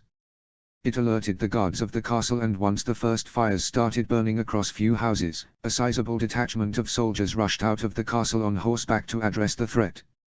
Now, he commanded, earning firm nods from Robin and the 50 best climbers of their army, made up of men from House Umber and Mormont mostly. Climbing the hill had been an arduous task but not an impossible one. Scaling the castle walls without being detected and skewered with arrows would require speed and some much-needed luck. He watched the most experienced fighters of their group swing the grapple hooks in their strong arms swiftly before flinging them beautifully in an upward arc. Most connected with their mark on the eastern wall's upper edges, with John and Robin Flint leading the climb themselves. All of them were barely armored and carried no shields in order to make their weight as light as possible for the climb. It increased their risk in the coming battle, but it was a risk they had to take if they were to achieve their objective. John's arms groaned in protest and pain as he tried to pull himself up higher and higher with only ice strapped to his back. The weight of the longsword made his muscles ache, but he pushed on with the thought of not letting down all these men who had followed him. He was quite surprised when Robin proved himself a much better climber and scaled ahead of him. "Where did you learn that?" he barely whispered. "Used to climb the walls of Widow's Watch away from my mother's prying eyes to get some good time in the nearby settlement's brothels," replied Robin with a shit-eating grin, making John shake his head with a smirk. "Race you to top, Snow," challenged Robin.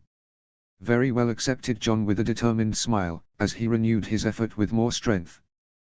Just as Robin was about to reach the edge, his eyes widened when he saw a surprised guard peek over and saw a decent group of fighters climbing up.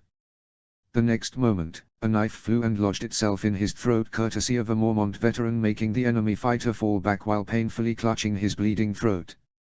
It made the younger boys finish their climb much swiftly. Their luck held as John and Robin saw no other guards in the vicinity, with most forces being deployed towards the castle's front to tackle any attacks from downhill if the situation worsened there. Together, they threw the dead guard's body over the walls and into the hills below before quickly switching to getting the rest of their troops over the walls with great urgency. When a third of them were pulled up, John looked at his new friend. "Go and destroy the Raven Tower, I'll go to the main gate," commanded John. "Watch your back. You too. Go." As Robin and his smaller group of Mormont swordsmen went off to complete their task, John and few others quickly worked upon getting the rest of their force over the walls, with a handful taking up guard positions nearby to avoid anyone stumbling over their stealth incursion. In less than a few minutes, their entire unit was through as they watched a second group of enemy soldiers rushing out of the main gate towards the settlement downhill as the chaos continued getting more stronger there. "Daga, take 10 men over the northern walls.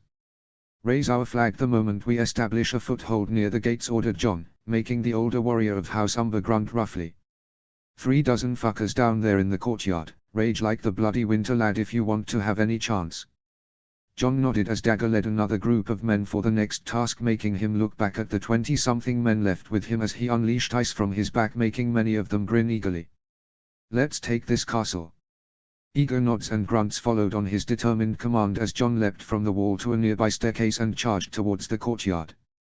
Ice felt heavy in his hands and he gripped it tightly, with his first victim being a stunned guard around the corner who lost his head in a quick decapitation strike as the roars of the Northmen took the defenders by stunned surprise, having never expected their archenemy to be in these lands, much less inside their castle.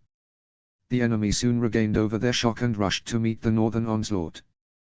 Jon ducked and slid himself across the muddy ground while swinging ice with both hands to skewer the first two guards in half, the Valyrian steel simply cutting through their leather armor like a knife sliced through butter. The sight of the gory murder made the next enemy fighter back away. Jon didn't hesitate as he parried away the terrified man's sword and plunged his weapon inside his heart. As the life faded from the man's eyes, the melee began in full earnest as the two forces clashed against each other. He looked up on hearing a great commotion to see another battle raging around a nearby tower and saw Robin alongside his fighters desperately trying to cut through a group of enemy guards trying to defend it.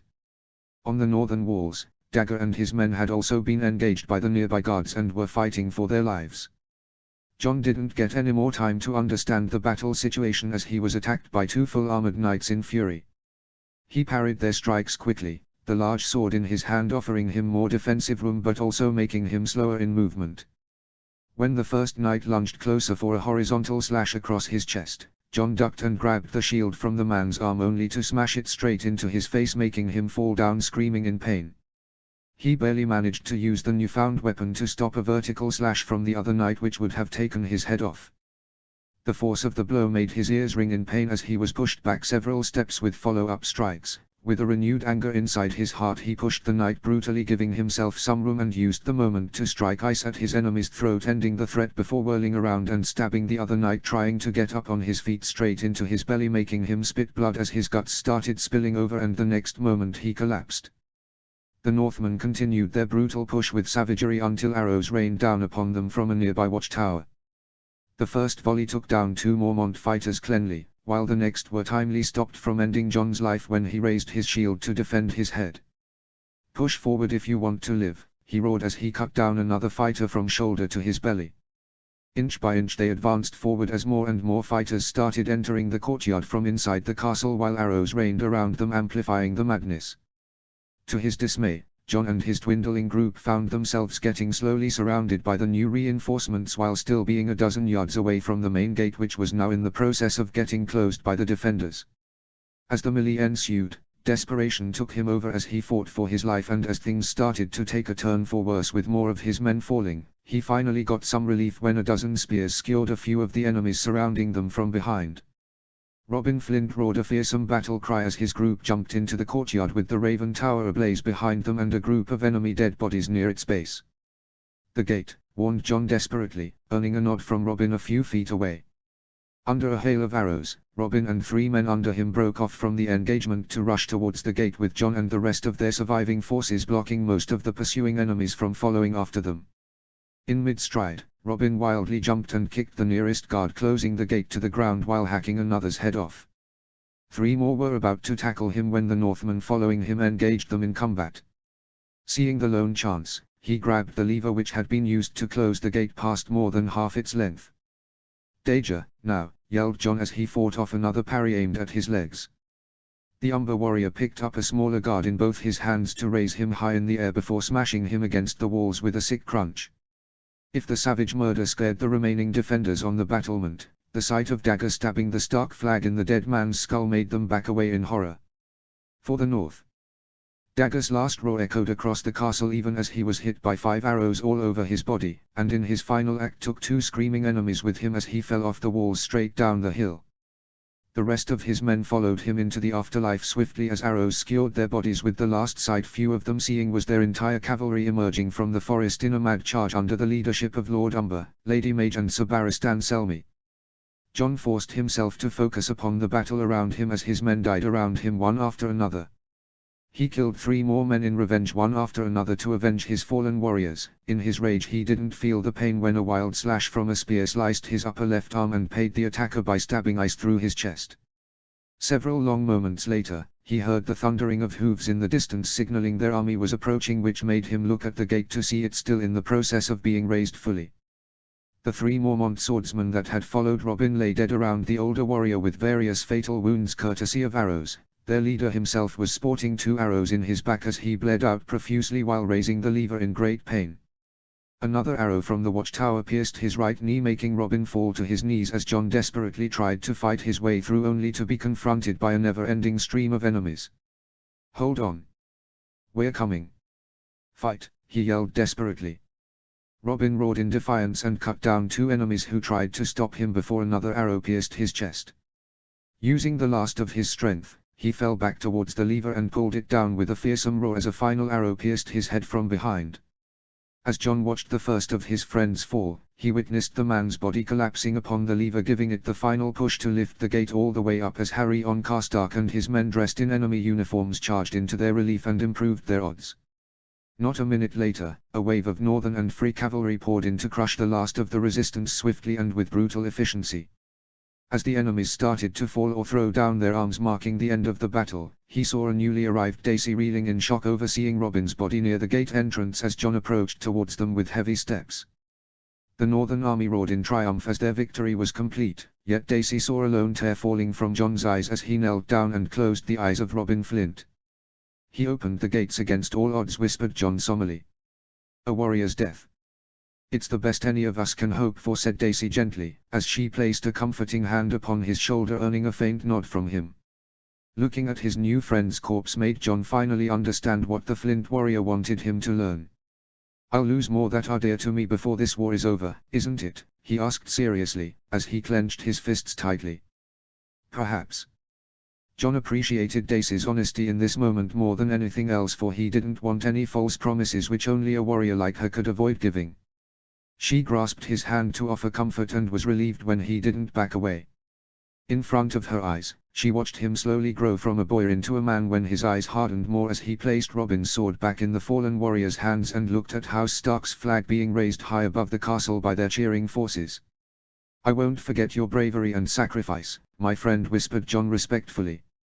A cold wave of vengeance gripped his heart as he looked at the fallen Northmen around the courtyard and over the walls. Victory was theirs, but most of the men who had followed him into this risky mission had died fighting bravely. "I will remember." Chapter 11. Flames of War. Golden Tooth. Sir Barristan Selmy walked solemnly to the chambers occupied by the commander of their strike force. The Battle of the Golden Tooth had barely finished last night with great success. However, the veteran Kingsguard knew this was just the beginning of a brutal campaign into the Westerlands. It had shown in John's conduct as well. Something had changed within the young boy upon witnessing the deaths of nearly all the men he led in battle to capture the castle, with the most painful loss being that of Robin Flint, with whom John had just started developing a new friendship. Robin's sacrifice in opening the castle gates alongside the deaths of his men had hardened Jon Snow's heart. It was witnessed when he offered the surrendering enemy forces 2 choices: the wall or death. Most chose to take the black and were already sent under a small escort to the Riverlands, from where they would be taken north to join the Night's Watch, yet some had refused and stood their ground, expecting to be imprisoned at worst. They were proven wrong when John sentenced them all to death. Now, it was time to act upon that ruthless order the commander had given, with the morning rays of the sun piercing the castle walls. When he entered the Lord's chambers, he found John surrounded by Dacey Mormont and Sir Wendell Marndaly. Upon his entry, Sir Barristan saw John's gaze harden as he understood it was time. "We're ready," Commander reported Barristan, and curiously watched as John nodded before going back to finish a letter he had been writing. The old Kingsguard walked towards the desk and was touched by what he saw being written. It was a letter addressed to Robin Flint's mother at Widow's Watch in the north. "Dear Lady Lysa Flint, it is with great pain that I wish to inform you of the martyrdom of your son Robin Flint. While I cannot divulge the exact circumstances behind his death at present due to our sensitive military situation, I can at least say without hesitation that he died valiantly and with honor in the line of duty. He fought fearlessly by my side and made the ultimate sacrifice that saved the lives of thousands of our comrades, including my own. The battle would have been lost had Robin not fought for all of us at the cost of his life. The North, King Rob, House Stark and I are in your debt. Your son's memory gives me strength and his sacrifice will not be forgotten. I will avenge him against our enemies, no matter the cost. Nothing can be equal to your son's life, but in light of his fearless bravery and as his commander I am bestowing upon him the Winter Cross, the highest honor that is bestowed upon the true heroes of my army. Should I survive the war and with your permission, I would like to visit Widow's Watch to offer my respects in person to your family and tell you how your son lived for us. With respect. Jon Snow, Field Commander of King Robb Stark's armies. This is a good letter. Most honorable, commented Barristan with an approving nod. Robin's family need to know their son didn't die in vain. He truly did the impossible for us at the cost of his life. This is the least I could do for him, answered Jon solemnly. You remind me of Lord Eddard Stark more and more, Commander. Jon didn't respond to that remark of the former Kingsguard leader. Winter Cross. We don't have or need any medals for doing our duty, said Dacey flatly. They are for the martyrs' families and the men who still fight for us. As long as I am in command, my men will know their deaths will not go unrecognized. Winter Cross shall be the highest honor that shall be bestowed upon the true heroes for impossible feats. Dagger and all the common infantrymen whom we lost in the surprise attack shall all receive the Wolf Cross, the second highest honor for their sacrifice. I want the names of all our fallen documented. We have captured quite a lot of gold from this castle. A respectable portion will be paid to the bereaved families of our fallen, explained Jon in detail. While admirable, wouldn't all the gold be better useful for the war and avenging our dead? Asked Sir Wendell Marndaly seriously. You've already given the men a respectful medal to honor their sacrifice. This hasn't been done by any recent northern military commander including King Robb, pointed Dacey. That is my decision.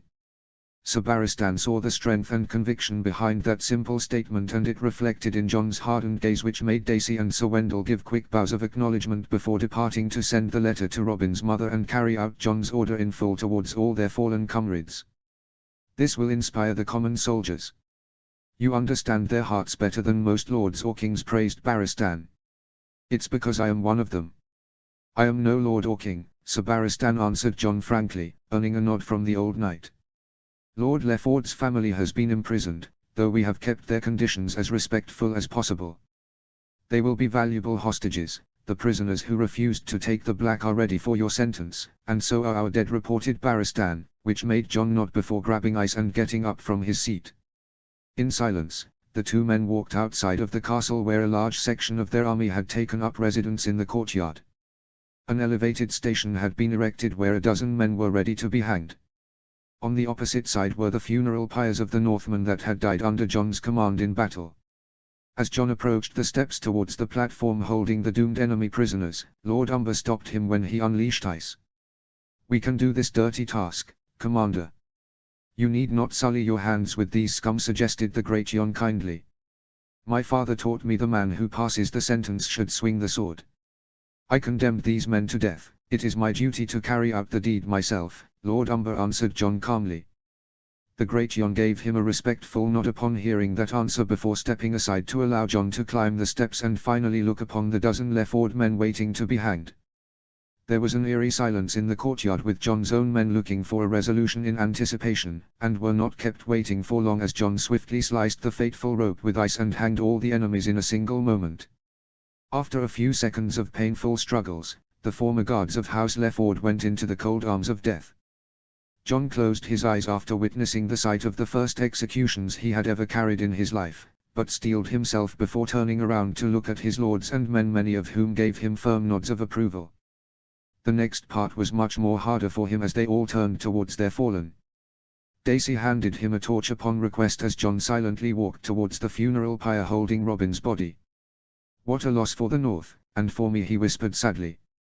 Dacey wanted to comfort him upon witnessing his grief, but couldn't do so when a large portion of their army was around them. They had lost nearly 40 men in the stealth assault in the castle, and watching their dead's funeral pyres altogether had somewhat dimmed the army's cheerful aura over their victory. Jon must have sensed those feelings as he turned towards the men and looked them all in the eye without hesitation. This victory belongs to these brave men who died for every one of us.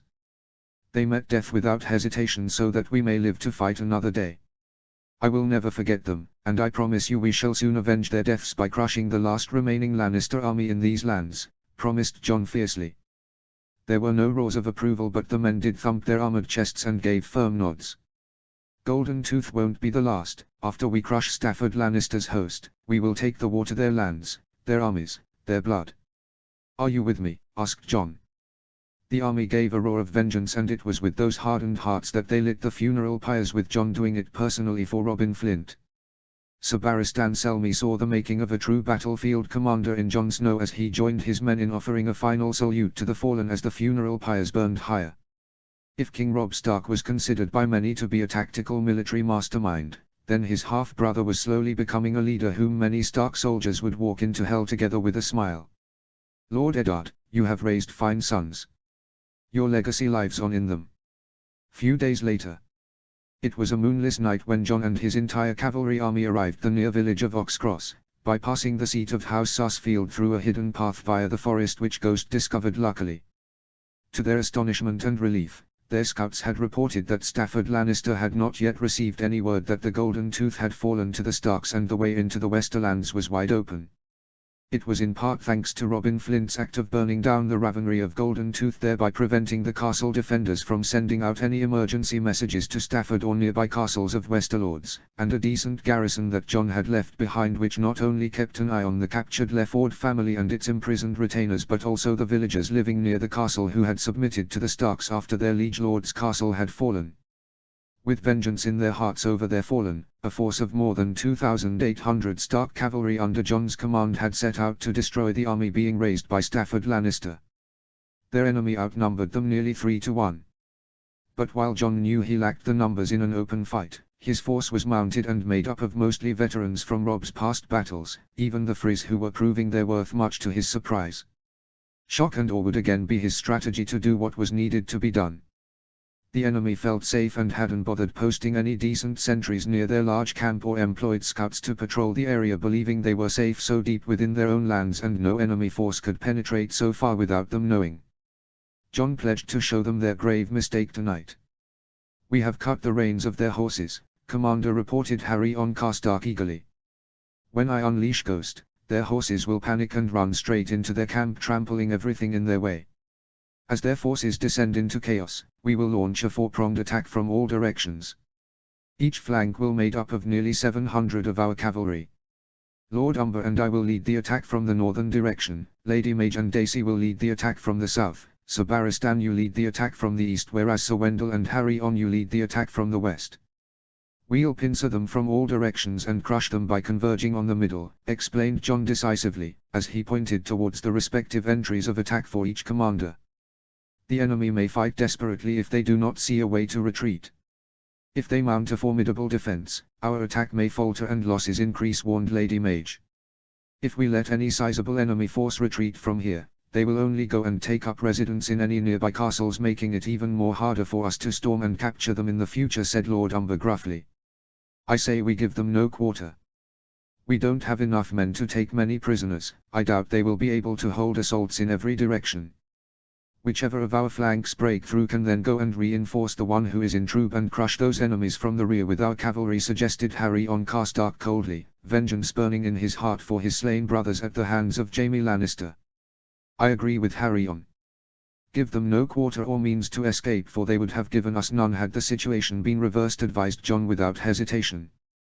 The assembled lords looked at each other for a moment before nodding their consent, making Sir Wendell ask the final question. "What shall be our rally call to begin an all-out assault from every direction?" The Northmen around him only grinned savagely before answering his question. "For King Robb." Lord Umber's battle cry echoed across the open fields as Jon led the cavalry charge from the north.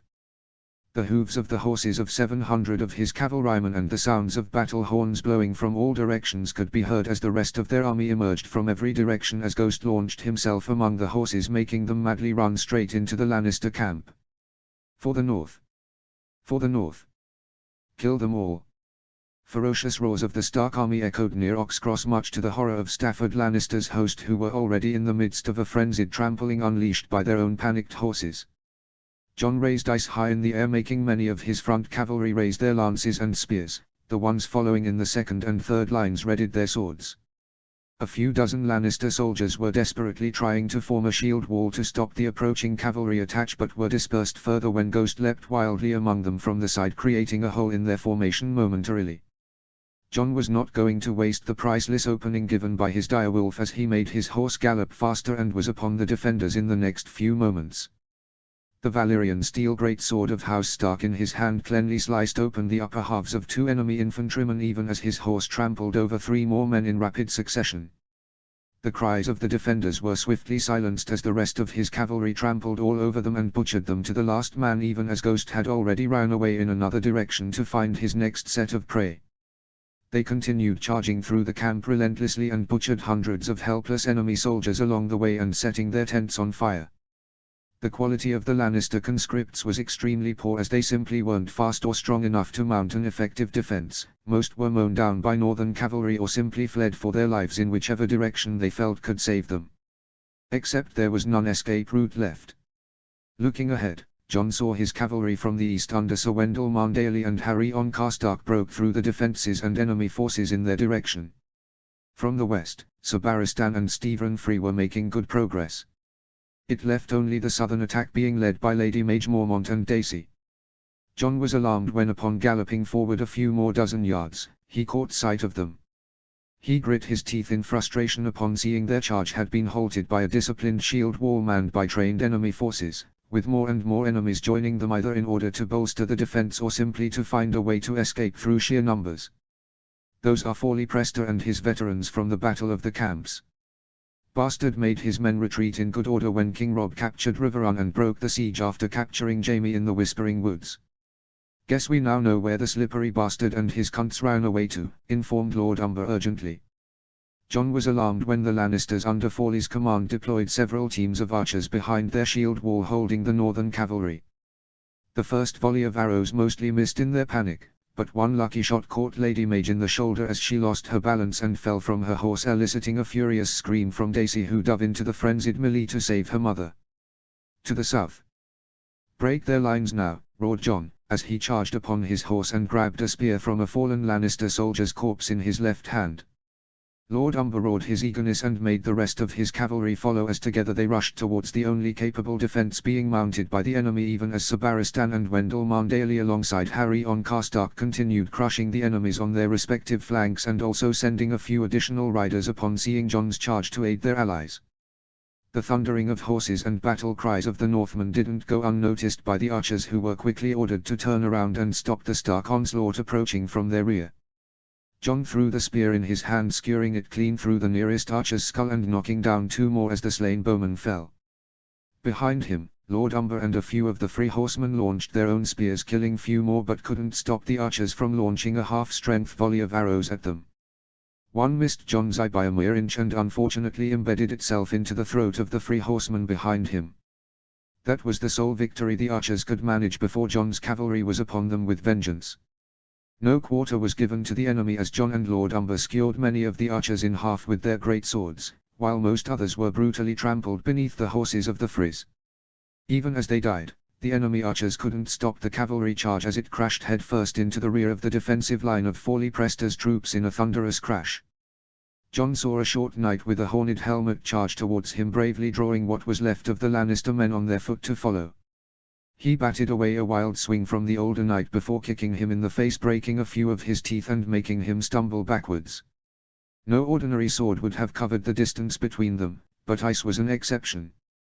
Jon swung the great sword ice at the knight with a furious roar, and the edge of the Valyrian sword cut clean through the older man's neck, taking a good chunk of his flesh instantly.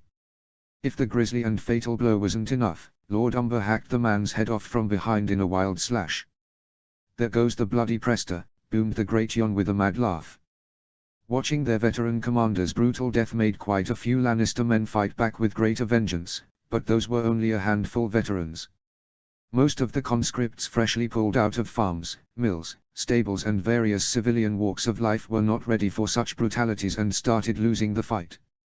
Many tried to surrender but were aghast in their final moments when no mercy was shown. Jon felt a little remorseful at that sight of young boys the same age as him being cut down by merciless Free cavalry. Many cried out for their mothers and shit themselves, creating an awful stench, but the commander in him knew his smaller army would never be sufficient to hold large number of prisoners under captivity, not without jeopardizing their mobility, which was their biggest advantage in this campaign. They were living off the land, with most of their supplies they had carried from the Riverlands having depleted by nearly half already. Nor could he allow these enemy conscripts to run away, for some other Western lord would surely shield them in their castles, if only to bolster their own defences and make it even more damaging when Jon's force tried to launch their next series of attacks. The cold reality of war had finally sunk its claws into his soul with the deaths of his friends and soldiers, as well as the hard decisions to be taken as a battlefield commander fighting in a war of existence for his family. It was why John didn't hesitate and plunged himself into the thick of the fighting and drenched his body alongside his soul with the blood and lives of men alongside boys whom in other circumstances he would have offered a chance of an honorable surrender. Dacey and the Mormonts had already recovered the injured Lady Mage who much to everyone's surprise continued fighting, not that there was much left to fight except few pockets of Lannister veterans from the Battle of the Camps who fought valiantly but were soon mowed down by Jon's cavalry mercilessly. The last vestiges of fighting continued for another hour before it was all over. Jon and his commanders walked in silence across the destroyed enemy camp surrounded by thousands upon thousands of dead in every direction.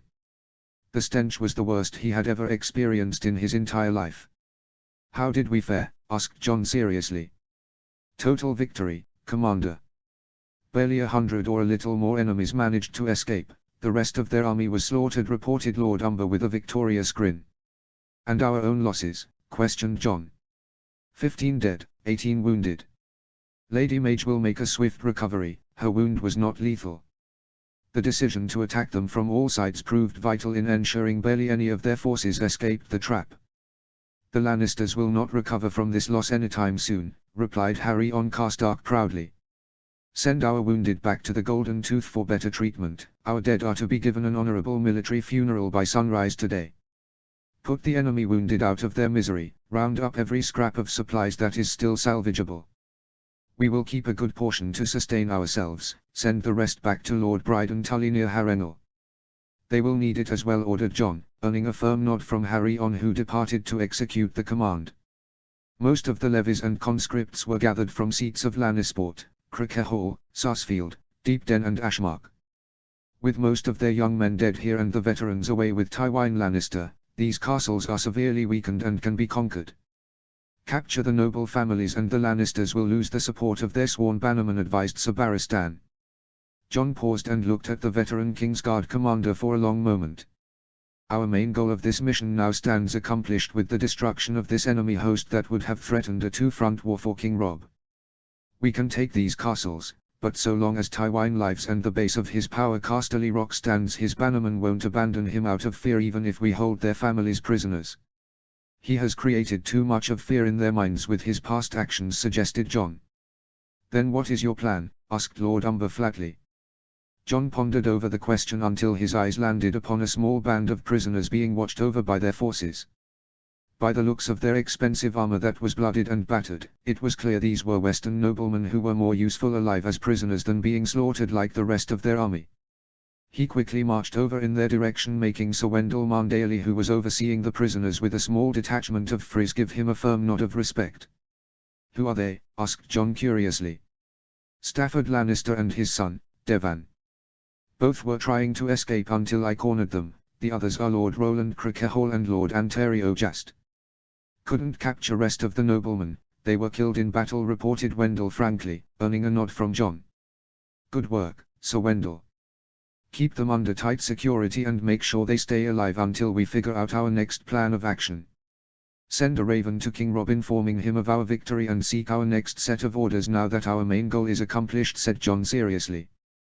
"We have the advantage, Jon. It's best if we seize it and continue our attacks," urged Lord Umber. "Raiding attacks can continue at your discretion. But no further major assault will take place on any enemy castles until we decide upon a suitable course of action after consulting our king. My brother was in agreement with destroying this host, but now he is returning back to the war with the Vale army and I wish to have us both on the same page so there is no difference in our thoughts and strategy," explained Jon without a flinch. Lord Umber sighed, making Jon place a comforting hand upon his shoulder. "Luck, element of surprise, the enemy's mistakes, and the bravery of our men has given us 2 great victories. But we are a very limited strike force with just about 2,700 cavalry force left from our original host of more than 3,000. The more castles we take, the more men we will lose in assaulting them, and furthermore when we have to leave garrisons to hold them. Slowly our host will dwindle to barely a fraction of what we started with, positioned deep inside enemy territory. I'm not saying we shouldn't, but if we must then we will need reinforcements and the support of our king. We need to win the war and not just battles, Lord Umber explained Jon patiently. He was relieved when the detailed explanation made most of his commanders give reluctant nods, including Lord Umber. What we have achieved together so far is truly remarkable. I am proud to fight alongside every one of you. The rare praise had the desired effect, making many smile and earn a brief bow from Sir Barristan. We are honored to fight alongside the White Wolf. First taking down the mountain, then capturing Golden Tooth, and now the victor of the Battle of Oxcross. Your legend grows, boy. Capture bloody Casterly Rock and we'll make you a god, replied Lord Umber with a booming laugh, and gave a rough pat on the back to the younger boy, making him stumble. Even Sir Barristan couldn't help but laugh alongside the other lords upon that remark and seeing Jon's own smile. The war was far from over, but they were going strong. 1 week later. Standing atop the deck of a fine war galley of the Vale, Theon Greyjoy was lightly armored than he had ever been in his entire life. So were the 100-odd men on the deck, made up from warriors from the Vale and a few Northmen. They all wore uniforms that closely resembled those worn by various houses from the Crown lands who supported the Crown at the moment. The hastily prepared Crownland banner they were carrying should be hopeful, Theon hoped. Their suicidal mission had but one goal. Sansa Stark. Their king had entrusted them with the important task among other objectives. Lord Karstark had been swift in employing nearly half of their force to depart for Dragonstone to initiate a siege of the ancient castle, while the rest were waiting far away from Blackwater Bay, where the entirety of Stannis Baratheon's army was about to invade the lightly defended city of King's Landing. Rickard Karstark was determined to smash Stannis should he lose the battle and try to retreat by launching a surprise attack. At best, he would capture the Baratheon lord alive with little losses, and at worst put him out of his misery, thereby removing another contender standing against their king. He had not been pleased when Smalljon Umber, Theon and Lucas Blackwood had begged the older lord for 100 of their finest and fastest men in a noble but nearly suicidal mission to rescue Sansa Stark when the city came under attack by sneaking inside the capital, using the chaos and the preoccupation of the defenders with thwarting Stannis's forces about to swarm Blackwater Bay, and launch their invasion through the Mudgate among others. That left the Iron Gate lightly defended and the safest one they could use to enter King's Landing. The Stark forces had already heard of reports from their lone scout sent ahead, who reported scores of civilians using the Old Gate to flee from the doomed city about to be engulfed in the flames of war. Lord Rickard Karstark had nearly executed Theon when he implied the older northern lord of cowardice and hesitation in saving their king's sister, and relented in sparing the troops requested for this mad rescue. Never thought I'd run a suicide mission with a Greyjoy, joked Smalljon Umber with a grunt. Squid, you do know Karstark will not send us any reinforcement or come to our aid should we get trapped. Not that he can, even if he wants, warned Owen Nuri. Chickening out, already. I thought Northerners were made of stronger courage, teased Theon, making Owen glare heatedly. We are not afraid to die for our king. We know the score, not sure about you though, for you are too soft. The Lannisters will kill you real slowly and in great pain, spoke Owen flatly. Enough. We will not succeed if we continue bickering like brats. We are a team. Either we all fight together and succeed, or die side by side with honor tonight. If not for anything else, stand together for Lady Sansa, rebuked Lucas Blackwood sternly. The harsh remark was enough to silence the continuing squabble as Theon loaded his crossbow, making many of their men carrying the same weapon do the same. Smalljon and Owen lifted their swords even as Lucas Blackwood commanded the small squad of archers and crossbowmen to fall in line behind Theon. Smalljon Umber, who was chosen to lead this suicide mission, stepped before the men and looked them straight in the eye. Most of their force had been made of warriors who had sons to support their families and had been veterans of past battles. A quarter were able knights of the Vale with great skill, while a small contingent were Umber fighters and a very minor group of northern clansmen who had fought alongside Owen Nuri. The rest of the force was common Vale fighters from various houses of the mountainous kingdom. Time for revenge is now, lads, boomed Smalljon with utmost confidence, making the men roar and nod as the son of Great Jon pounded his large chest fiercely.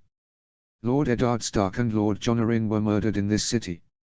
Northmen were butchered without mercy, our daughters were taken hostage by its corrupt rulers.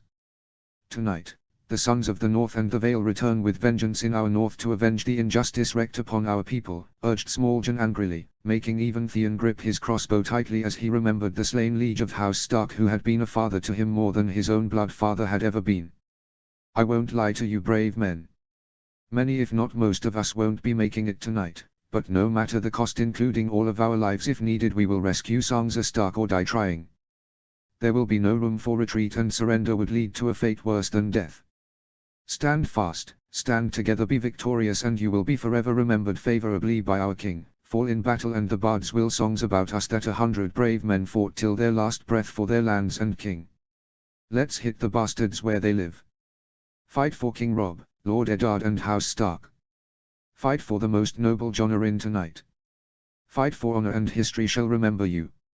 Theon had never seen eye to eye with Smalljon, he had barely gotten to know the giant man ever since they marched from Winterfell. Yet, he couldn't deny the fire that had ignited within his heart upon hearing that speech by the heir of House Umber. The men felt the same and roared their support when their commander finally asked for the honor of following him into battle. As their ship landed ashore far away from the watchful eyes of the city defenders, they waited until midnight when the battle truly began for King's Landing between the Baratheon and Lannister forces. Theon and Lucas Blackwood along with their crossbowmen and archers made up the tip of the spear for their new commando-style unit. Their task was to lie in wait for the right opportunity and clear any token forces at the Iron Gate should they attack them even if they were dressed in uniforms resembling forces of the Crown landlords still loyal to Joffrey. They were banking upon the city defenders' desperation for any form of aid against the mighty Baratheon force knowing Tywin and his army were still not near the city to defend it from the upcoming slaughter. Their long-range weapons were crucial in the assault while Smalljon and Owen alongside the rest of their infantry were to deal with heavy resistance should they face enemy reinforcements or during the assault on Red Keep. How they would breach that mighty castle was still unanswered and frightened Theon most, but after his family had forsaken his life after launching minor raids on northern shores, he knew they didn't care if he lived or died knowing their actions would doom him. Yet Robb had shown him mercy for not making him suffer for the actions of his own family and for that Theon was determined to prove his loyalty to his friend and king even if he was scared. They waited for 2 hours into the night as the battle became more fierce until a great ball of fire engulfed a huge part of Blackwater Bay. "Seven save us, is that wildfire?" asked Lucas in horror, only for the Smalljon to chuckle madly. "Keep your shit together, Blackwood. For we are marching straight into hell," encouraged the Smalljon with a laugh. "Is he crazy?" whispered Lucas in disbelief, making Theon sigh with a nod.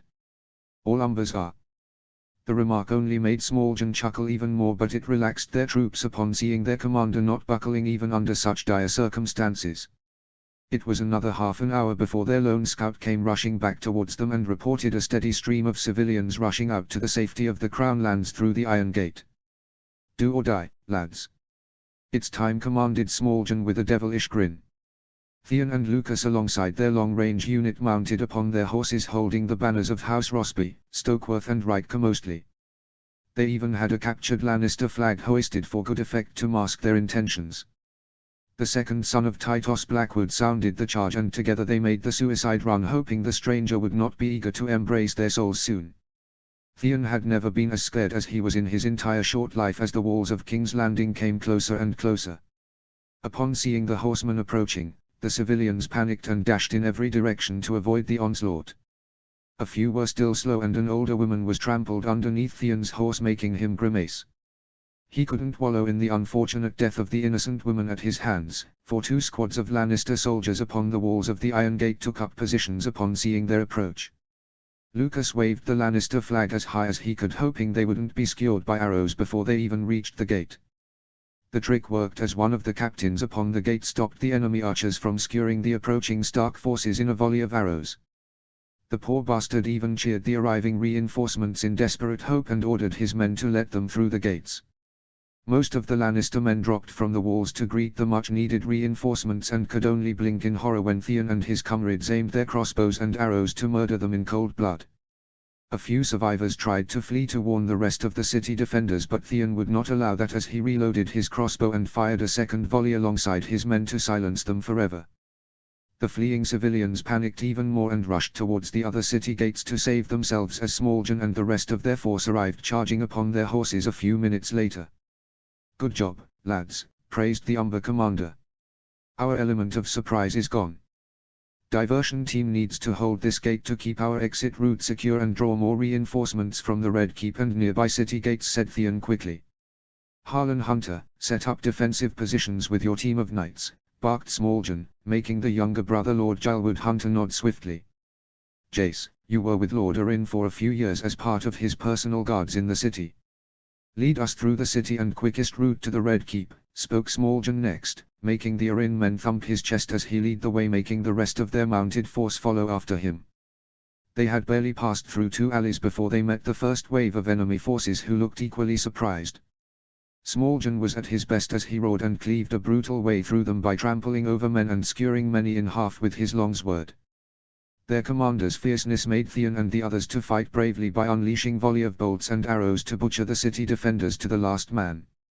They fought their way through alleys, killing enemy defenders with their own casualties mounting rapidly. From the 50 who had rode with them towards the Red Keep, 13 were dead and 2 were missing. The Smalljan was unfazed through mad bravery or bloodlust as he pushed on under Jace's guidance. Theon counted a little more than 30 men left in their ranks by the time they saw the Red Keep on the near horizon. Flee for your lives. Stannis has breached the gates. The Stark forces couldn't believe what they were hearing from fleeing civilians and even few dozen shaken City Watch forces who were running away with terror etched upon their faces. A few tried to warn the new reinforcements to not go further into city and run away, for Stannis's men had apparently breached 2 gates and were carving a river blood. Lucas grabbed a fleeing City Watch defender and shook him violently, bring back some sense into the half-crazed man. Where's the king? How did Stannis breach inside? Asked Lucas sternly. The golden shit Joffrey fled, probably running back inside the Red Keep now.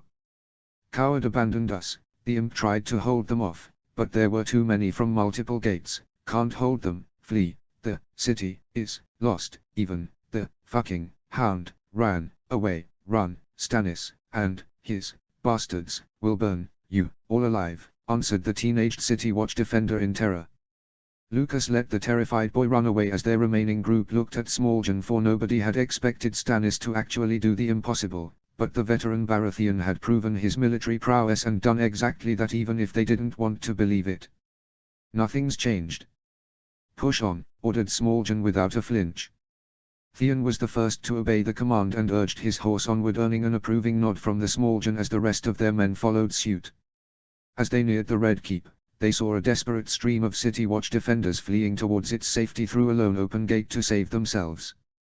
Downhill, Theon and every one of their group actually saw the impossible, with vast swaths of the city burning madly and desperate street fighting raging in every corner with Stannis's forces. Before they could carry forward, they met another unexpected visitor. Fuck. It's the Hound, exclaimed Jace in horror. The sworn shield of Joffrey Baratheon growled madly upon seeing what he perceived to be Lannister reinforcements and was about to attack Jace until Theon stepped forward. Clegane. Stop, you mad bastard, or we will kill you. There are 30 of us, warned Theon. Fuck me bloody, Greyjoy cunt. I must have pissed off every miserable god in existence if I am seeing your shithole of a face, cursed Sandor in disbelief, even as he kept his sword ready to strike.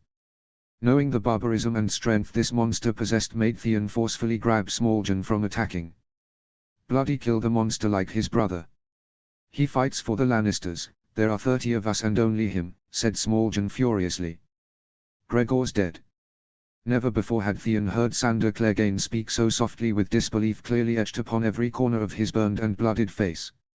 Even from a distance, they could smell the alcohol and blood reeking from him, and yet the Hound was stunned for once in his miserable life. Yes, Jon Snow butchered the monster in single combat. We'll do the same to you as you're in our way, threatened Smalljan fiercely. None of them had expected the Hound to burst out in a mad rage of laughter. Theon, Lucas and the Smalljan looked on disbelief as Sandor smacked himself on the head multiple times while continuing laughing. For once tonight, even they weren't sure of what to make of this situation at their hands. Clegane, asked Theon hesitantly. The monster was mine to kill, and the bastard Snow stole it from me, replied Sandor amidst laughing.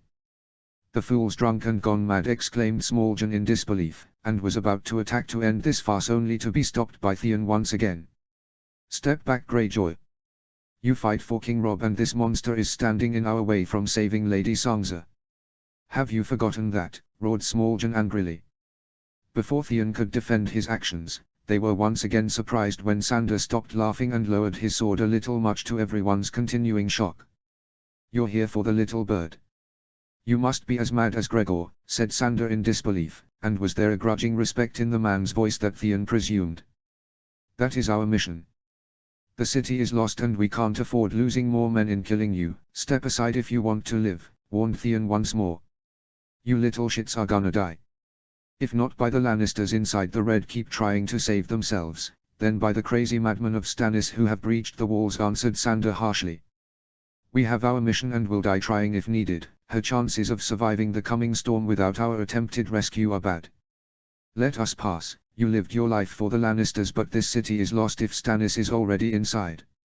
Let us save one innocent girl's life at the very least, and in doing so save your own," said Theon in a final attempt to convince the monster who could easily kill 5 or 7 of them before they could put him down for good.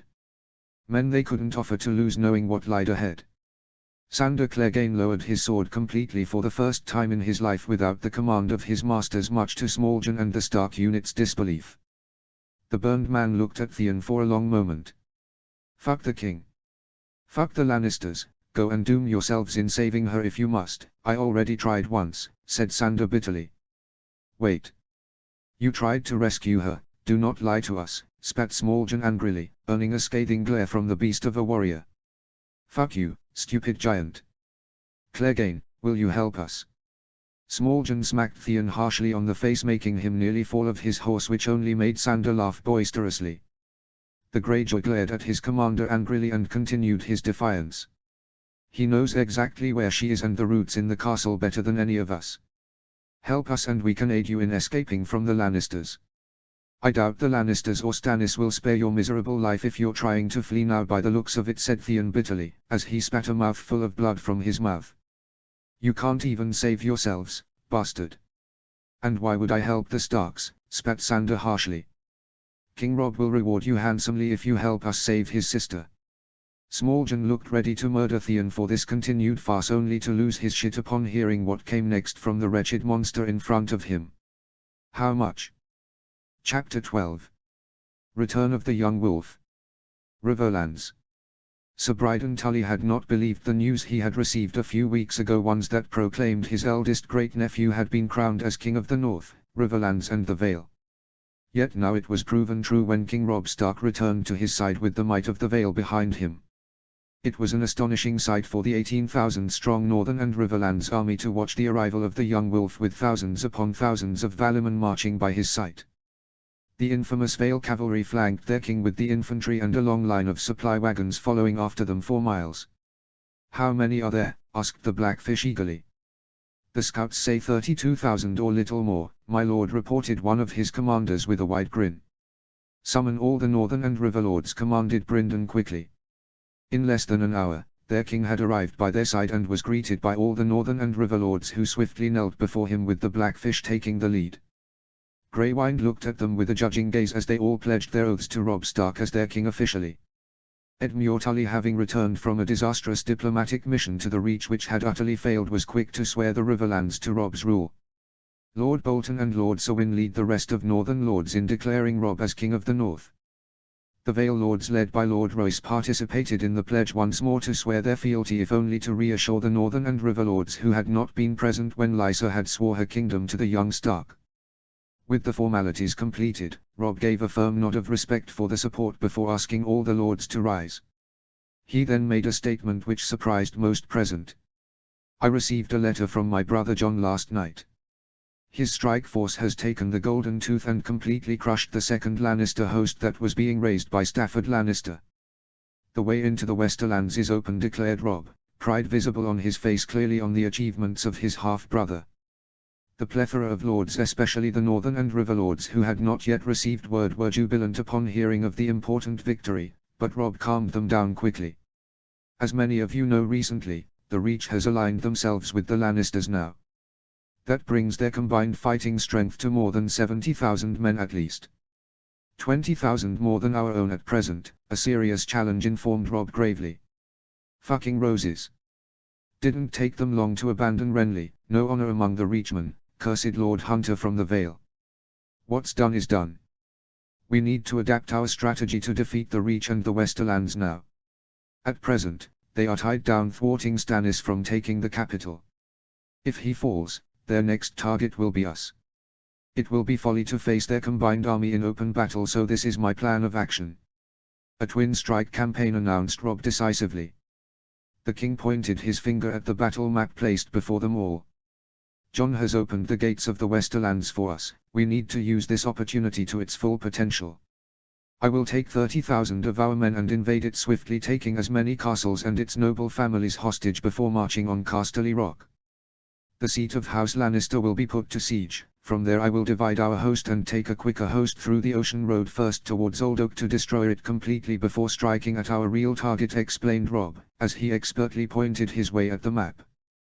Highgarden, whispered Roose Bolton with a raised eyebrow. Many other lords seemed surprised at the extremely bold plan. The Reach is the true strength of our enemies in terms of men, gold, resources and most importantly supplies that feed their armies.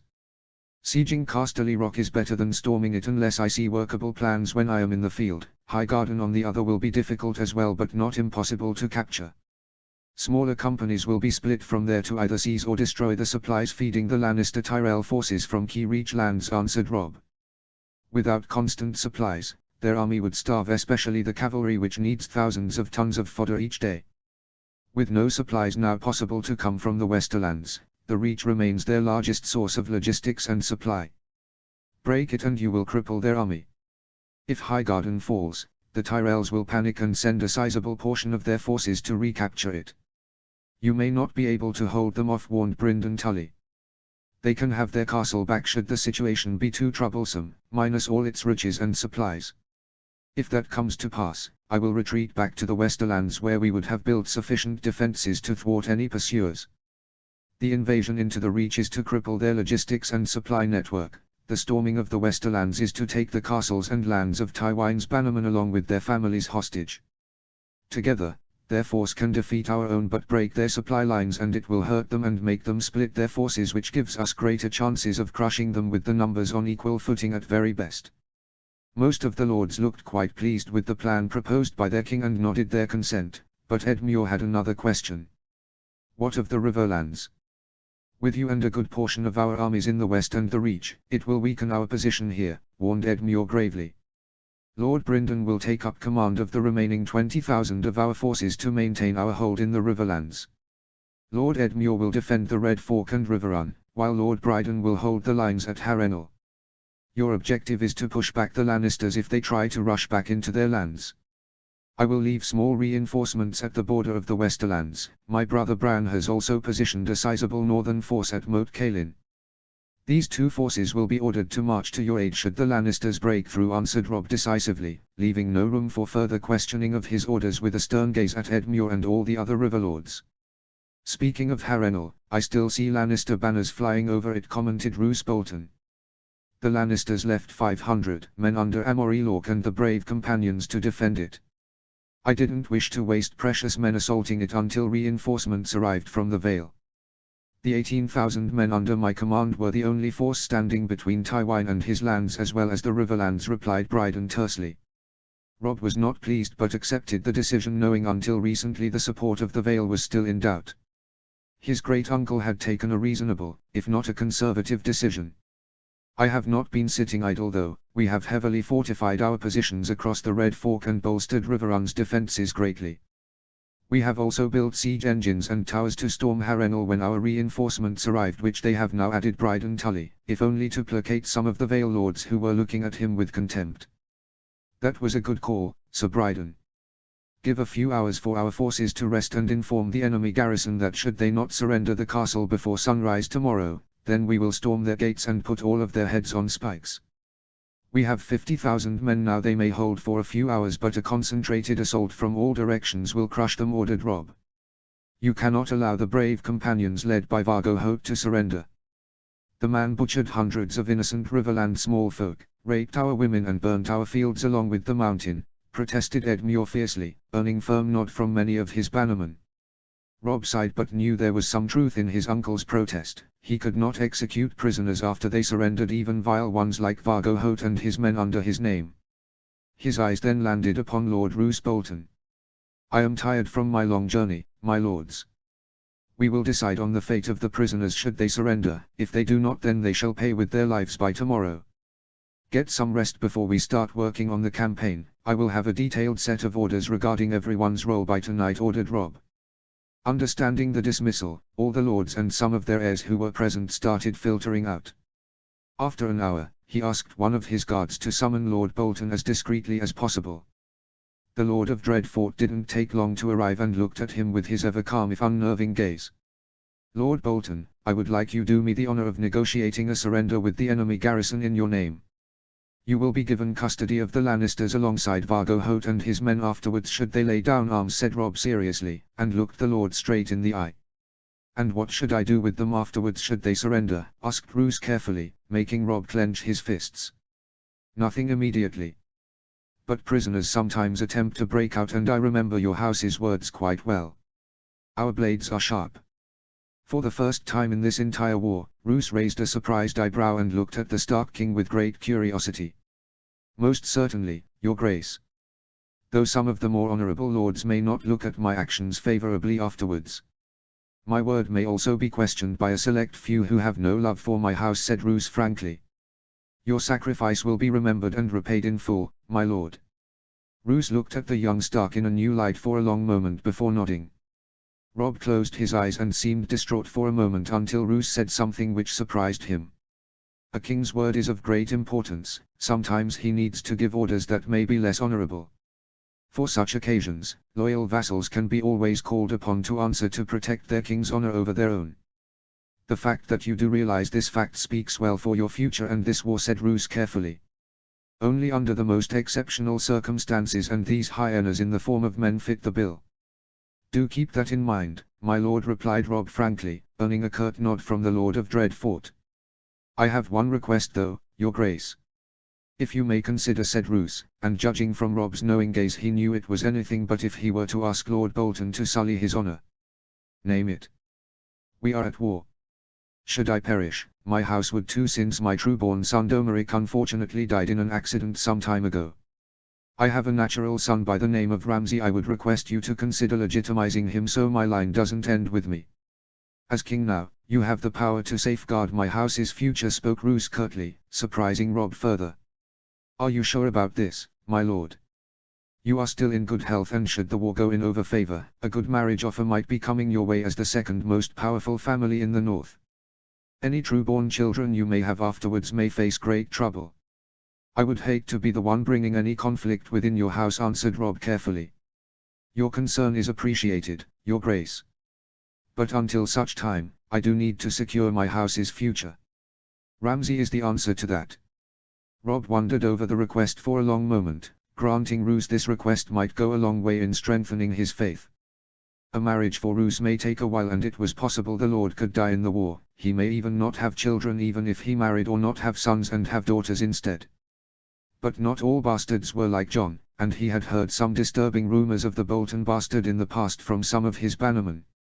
Refusing Roose outright would be an insult, certainly after what Robb was asking him to do. I would like to meet your natural son. If he is to become the heir to one of my most powerful vassals, I will measure the man first and his conduct. Should he not be worthy, I will personally see that you have a marriage pact with a considerable dowry from a bride from a respectful noble house, so that your line and house may continue into the future, decided Robb. My bastard is in the north, your grace, pointed Roose, with not a hint of an emotion present on his face. He may join us in the campaign into the Westerlands and the Reach. I believe one finds their true friends and allies on a battlefield, a worthy place to measure a man's mettle. Certainly of a powerful house like yours, my lord.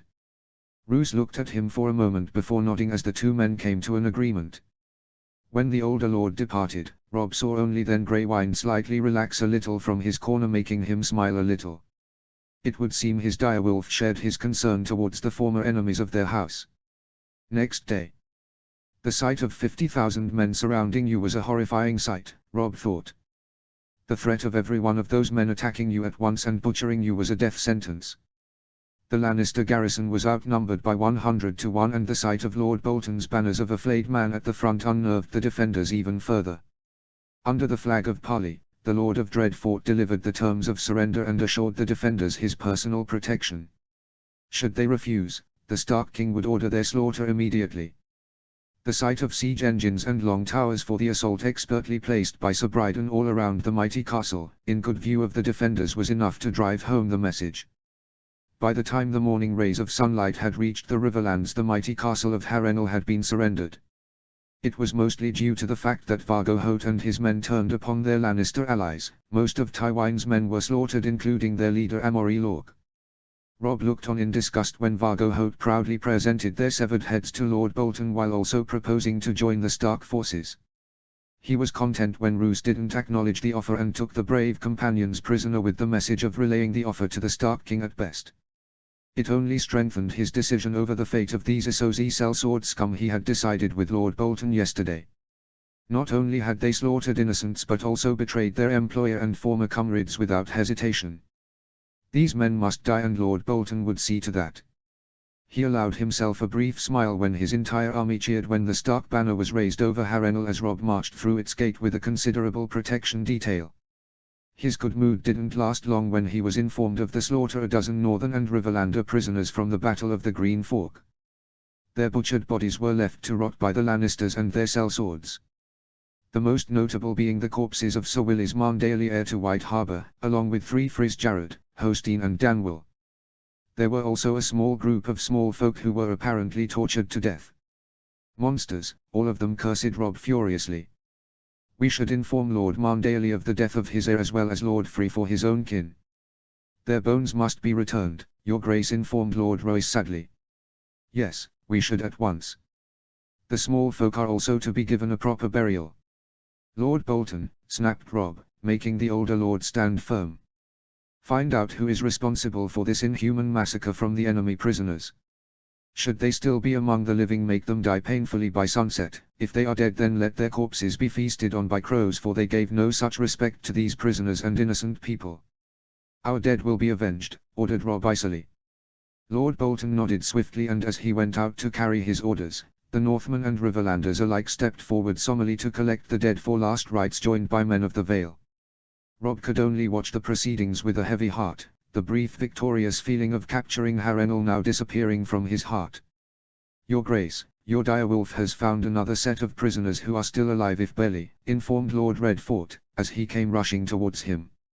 Robb nodded and followed after the Vale Lord with his guards marching alongside him, considering he had not yet decided to appoint a King's Guard of his own.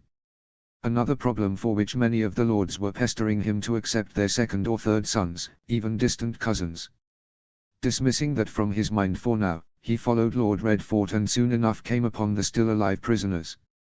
All small folk being urgently attended to by his men. He frowned when he saw a distraught grey wind looming over a small body, possibly a boy or a girl who looked beaten and starved severely. His eyes widened in horror when his direwolf shifted a little to lick at the child's wounds and gave Robb a glimpse of their face. Arya. His guards and Lord Redfort were surprised overhearing his anguished cry as Robb shoved them aside and rushed towards his youngest sister madly. Uncaring of the filth all around him, he crashed by her side and swept her in his arms. He was aghast upon seeing the bruises upon her body and could barely hear a heartbeat. There was a fat boy and a burly lad with coal-black hair nearby who were in even worse condition. The stronger of the boys looked at him weakly. Vargo did this. The boy collapsed after whispering those haunting words as tears arrived in Robb's eyes as he frantically looked at his men as the life seeped out of his sister's body. Get a healer, now. Maya Stone had been urgently summoned along with all other capable and trusted women in the camp to aid the best healers they had available. Their sole patient was the newly found but on the brink of death Princess Arya Stark. The king was by his young sister's side for every moment, looking completely broken and grief-struck like never before.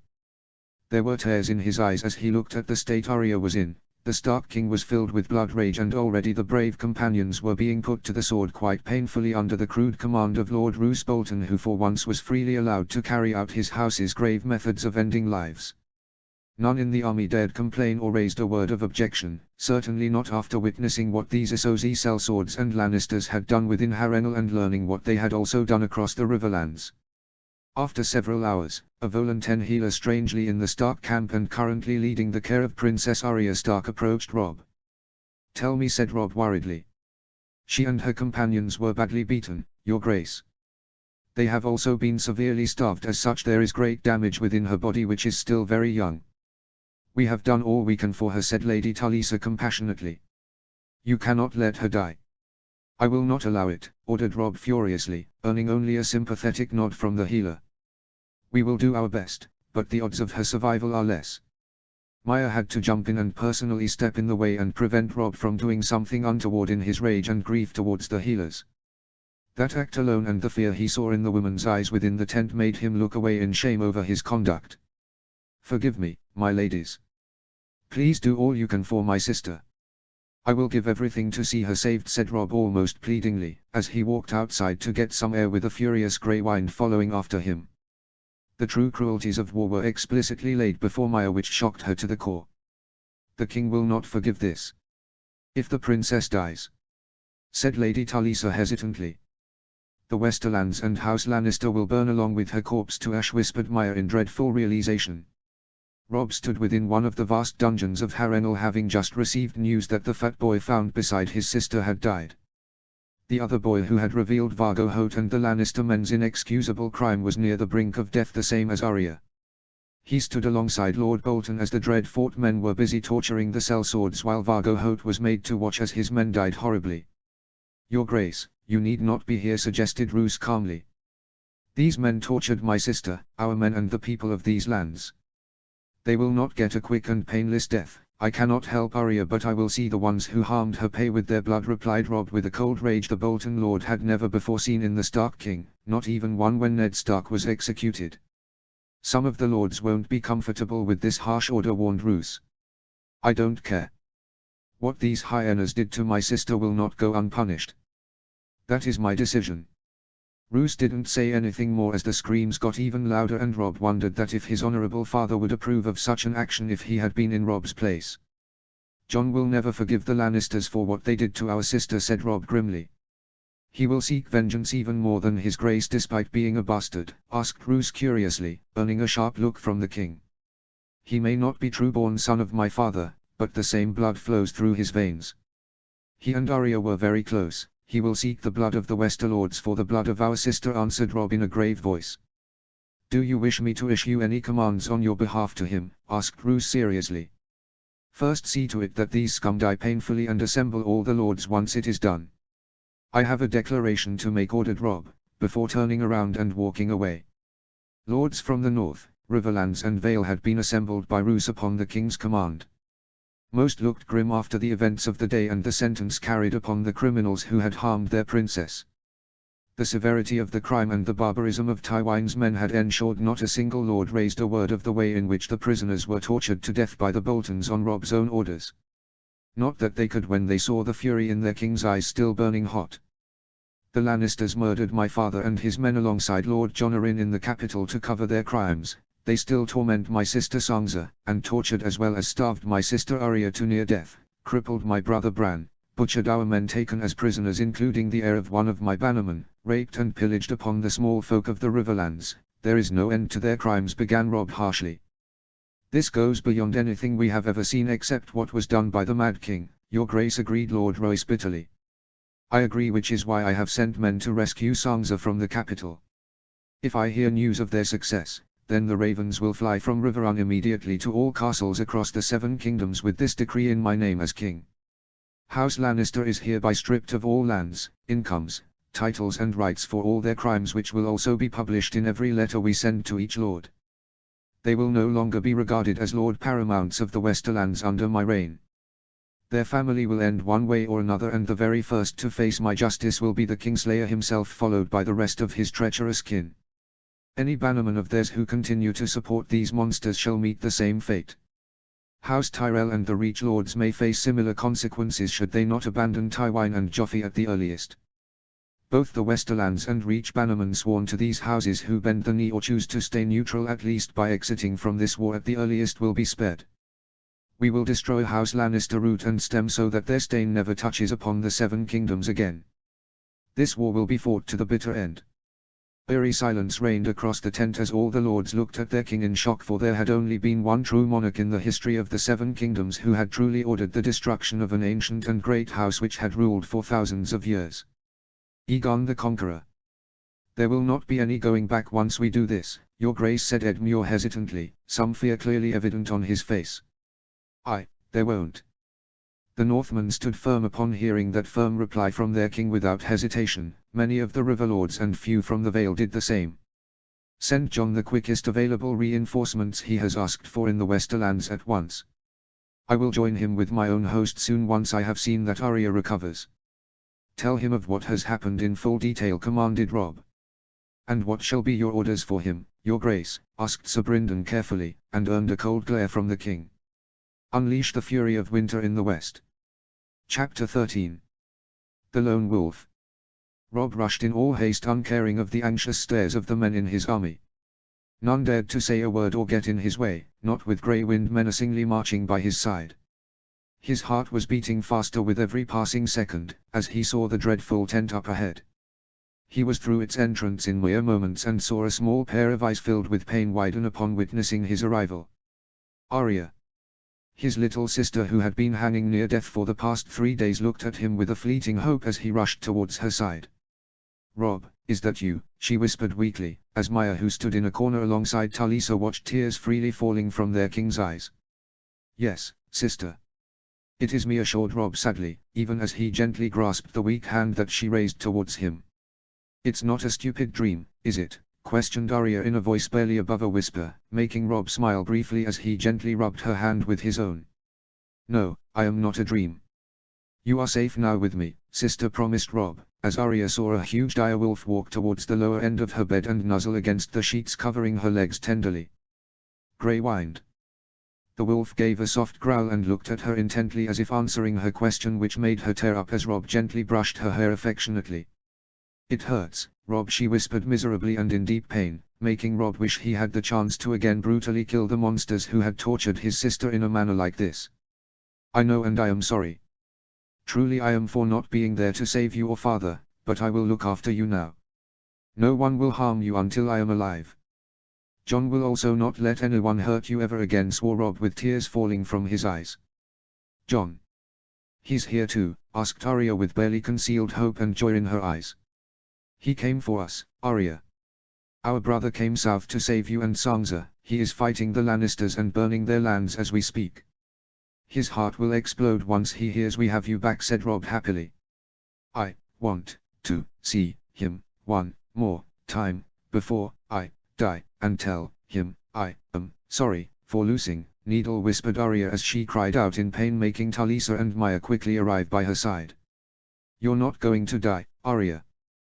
Do something," cried Robb desperately towards the two ladies, and felt his heart shatter when he saw the despair in Talisa's eyes even as she gave Arya a portion of milk of the poppy to reduce her pain. As Arya drifted off to sleep, Grey Wind howled sadly, making Robb feel great pain somewhere deep within his chest. "We have done all we can to treat the external wounds the princess has suffered, your grace. However, she has also received wounds within her body. She is bleeding internally. We are doing everything we can, but only a miracle can save her now. We cannot move her to Riverrun as you suggested earlier, as her condition is too fragile. We will be lucky if she survives, or at best hangs on for another week or two at the maximum," said Talisa regretfully. Robb wanted to cry out in anguish and sheer rage, but was stopped from doing so upon the sudden arrival of Edmure Tully. The Tully lord looked equally sad upon again seeing the worsening situation of one of his nieces and the despair in the eyes of his nephew and king. He only regained some of his strength as Bryden Tully arrived by his side and looked sympathetically at Robb, who only then noticed a letter in Edmure's hands. "We have news from King's Landing, your grace." A week earlier, Theon Greyjoy had never been more afraid as the walls of the Red Keep got closer and closer. All around him, King's Landing was on fire. For Stannis Baratheon's fanatic army had broken through the gates and were carving a bloody slaughter through the streets. Not even losing thousands of their own to wildfire had stopped the Stag fighters. The Imp Tyrion Lannister had fought heroically to defend the doomed capital with its city watch until they were overrun. Most of Theon's comrades had fear in their eyes as they saw the sheer destruction, fearing they would meet their doom in this dying city tonight. Only the Smalljan's courage along with the hound's guidance made them push on deeper into this hell. What is dead may never die. Theon couldn't help but remember his own house's words, and it gave him the strength he needed as he gripped his crossbow tightly as the main gate to the Red Keep was surprisingly open, as many of the City Watch defenders were fleeing inside the castle to save their lives. Needing every fighting man they could get in the current situation, the Lannister and City Watch officers manning the Red Keep kept the gates open. Upon witnessing the Hound leading a decent group of men carrying the banners of the Crownland houses made them allow Theon's group passage, much to his never-ending surprise. Alas, it was soon turned to despair when the gates were closed down as soon as their group entered, in spite of the cries of hundreds of small folk who sought the same safety. Greyjoy, Owen, Lucas, you take half of our men with the Hound into the keep to find Lady Sansa. I'll take the remaining half and open the gates by butchering the defenders soon.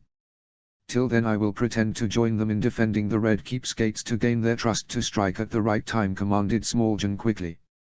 Works for me, giant cunt, replied Sandor crudely, earning a gruff nod from the Smalljan. You know where she is, Clegane? Asked Theon hesitantly. I have a rough idea, a lot of fuckers will be in the way. Hope you green boys are ready to kill and be killed, grunted Sandor, as he unleashed his sword and marched forward.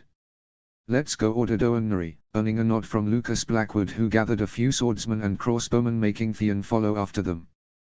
While the Smalljan and his group rushed back towards the walls and gates to join the keep's defenders. Theon's first opposition was a group of Lannister guardsmen who stopped them from entering one of the Red Keep's entrance, earning a snarl from the Hound. The Queen has commanded no one enters the keep, Clegane. There were reports you fled the battle as well. What are your intentions? Asked the Lannister captain suspiciously, even as his men raised their swords. Fuck this. Theon barely managed a blink before Sandor brutally chopped off the captain's head instantly. Even the Lannister guards were horrified over the abrupt murder. On instinct, Theon had swiftly raised his crossbow alongside Lucas Blackwood as they both struck two of the guards right in the chest, making them fall down like flies. Sandor growled in anger and was about to charge the remaining 3 Lannister guards when the Stark and Vale crossbowmen finished them off with deadly bolts from their weapons before they could reach the Hound. Together they then charged through the defenseless entrance, with the giant form of Sandor Clegane leading them on with his blooded sword. They soon came upon another group of guards. The Hound was certainly not built for deception and did what he did best. The beastly warrior roared and started hacking limbs and heads as the Stark and Vale men joined the butchery. Only Owen Norrie managed the Hound's brutal efficiency as the Mountain Clan warrior slaughtered the guards without mercy. Within moments, the enemy group lay dead on the ground. Saw your Stark girl in her chambers last. Stupid girl refused my offer to take her north to her family, commented Sandor bitterly. The lady must have been afraid, so defended Lucas Blackwood. Stupid move, you dumb cunt. Stannis will not be any better for her once the flaming fucker and his men breach the Red Keep, replied Sandor angrily. Could she have been moved elsewhere? Asked Theon, trying to bring the group's attention back to their objective. She was earlier taking refuge in the Queen's ballroom alongside Cersei and her noble women. I figure that's where the golden shit Joffrey would have ran back to.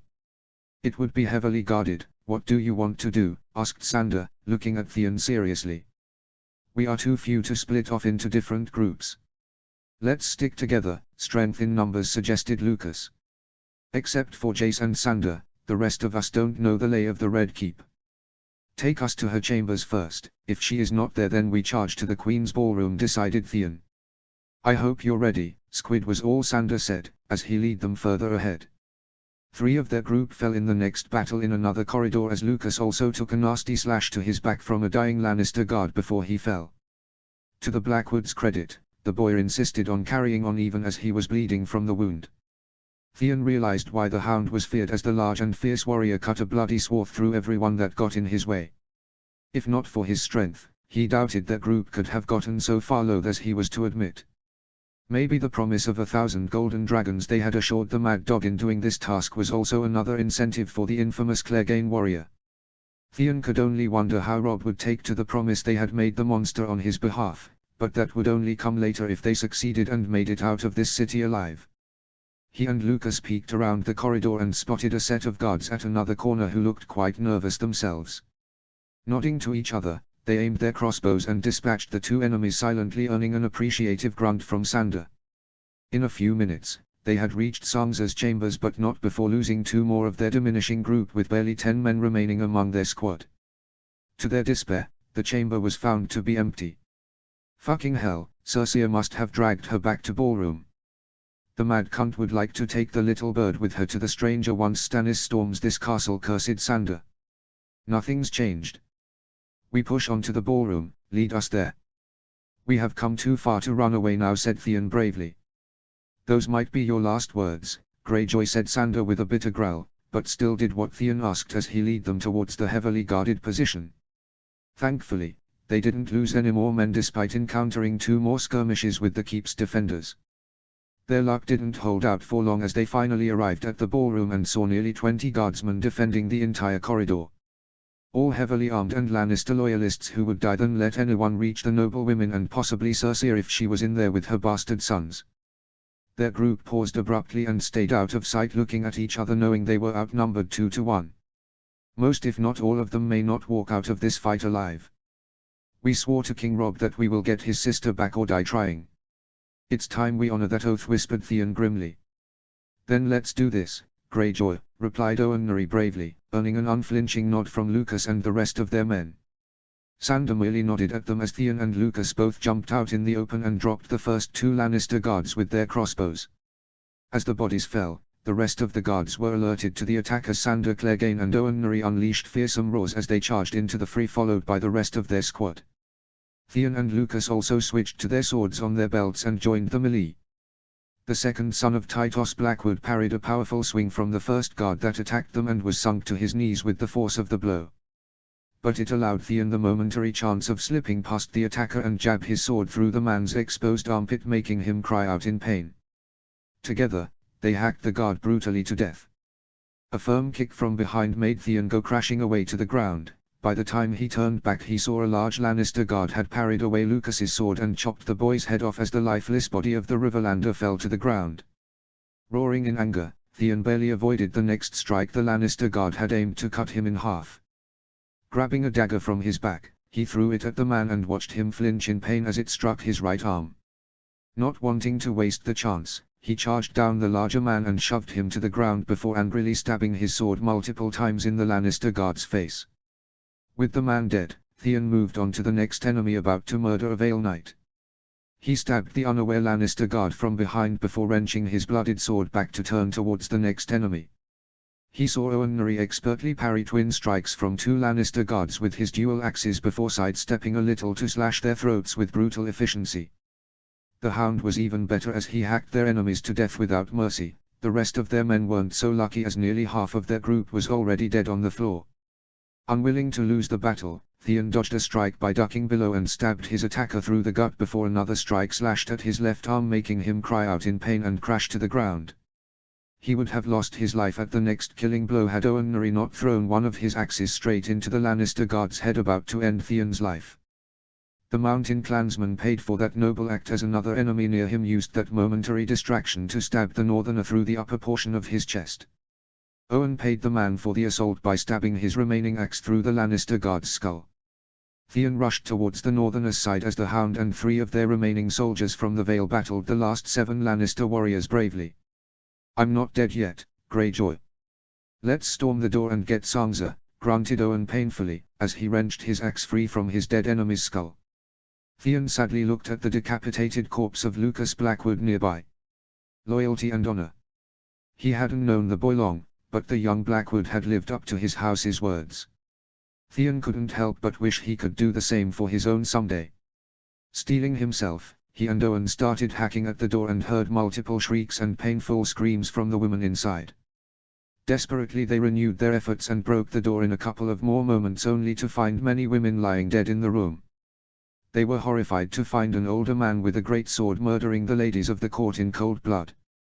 Owen threw his axe instantly and struck the man's ass with deadly accuracy, making him fall to the ground. Before the man could recover, Theon had rushed inside to stab him through the neck from behind, earning another round of shrieks from the terrified women. He must have looked crazed, covered in blood as he looked at the women, even as Owen yelled out Sansa's name as he wrenched his axe from the dead man's body. "Theon." He blinked in surprise when a familiar auburn-haired girl emerged from the frightened group of women and stared at him in shock. Tears arrived in her eyes upon seeing him, but for some reason she remained rooted in her spot even as the remaining ladies cowered away from the two Stark invaders. "It's me, Sansa. Robb sent us to save you," said Theon reassuringly, as he extended his hand towards her. "Come with us quickly, Lady Sansa." "Before it's too late," urged Owen worriedly. Sansa wept in sadness and joy as she rushed into Theon's arms, making him wince in pain as she crashed into the wound he had suffered on his left arm. The Stark girl didn't realize it as she clung to Theon as if her life depended on it. "Sansa, we need to go now," said Theon urgently, making her finally break the hug and give him a nod. As they were about to depart, she asked them to stop, which made Theon look at her worriedly. "Grab this man's head.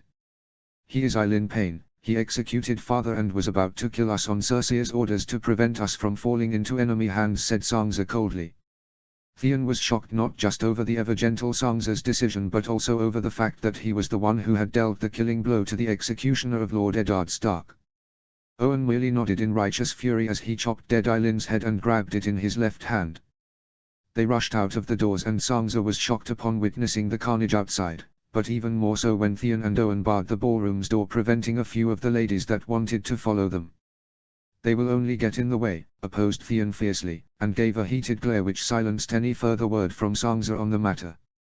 A blooded Sandor walked towards them holding his bleeding left arm, making Sansa gasp in shock. "You came back for me?" asked Sansa in disbelief, earning a curt nod from the Hound in return, making her tear up.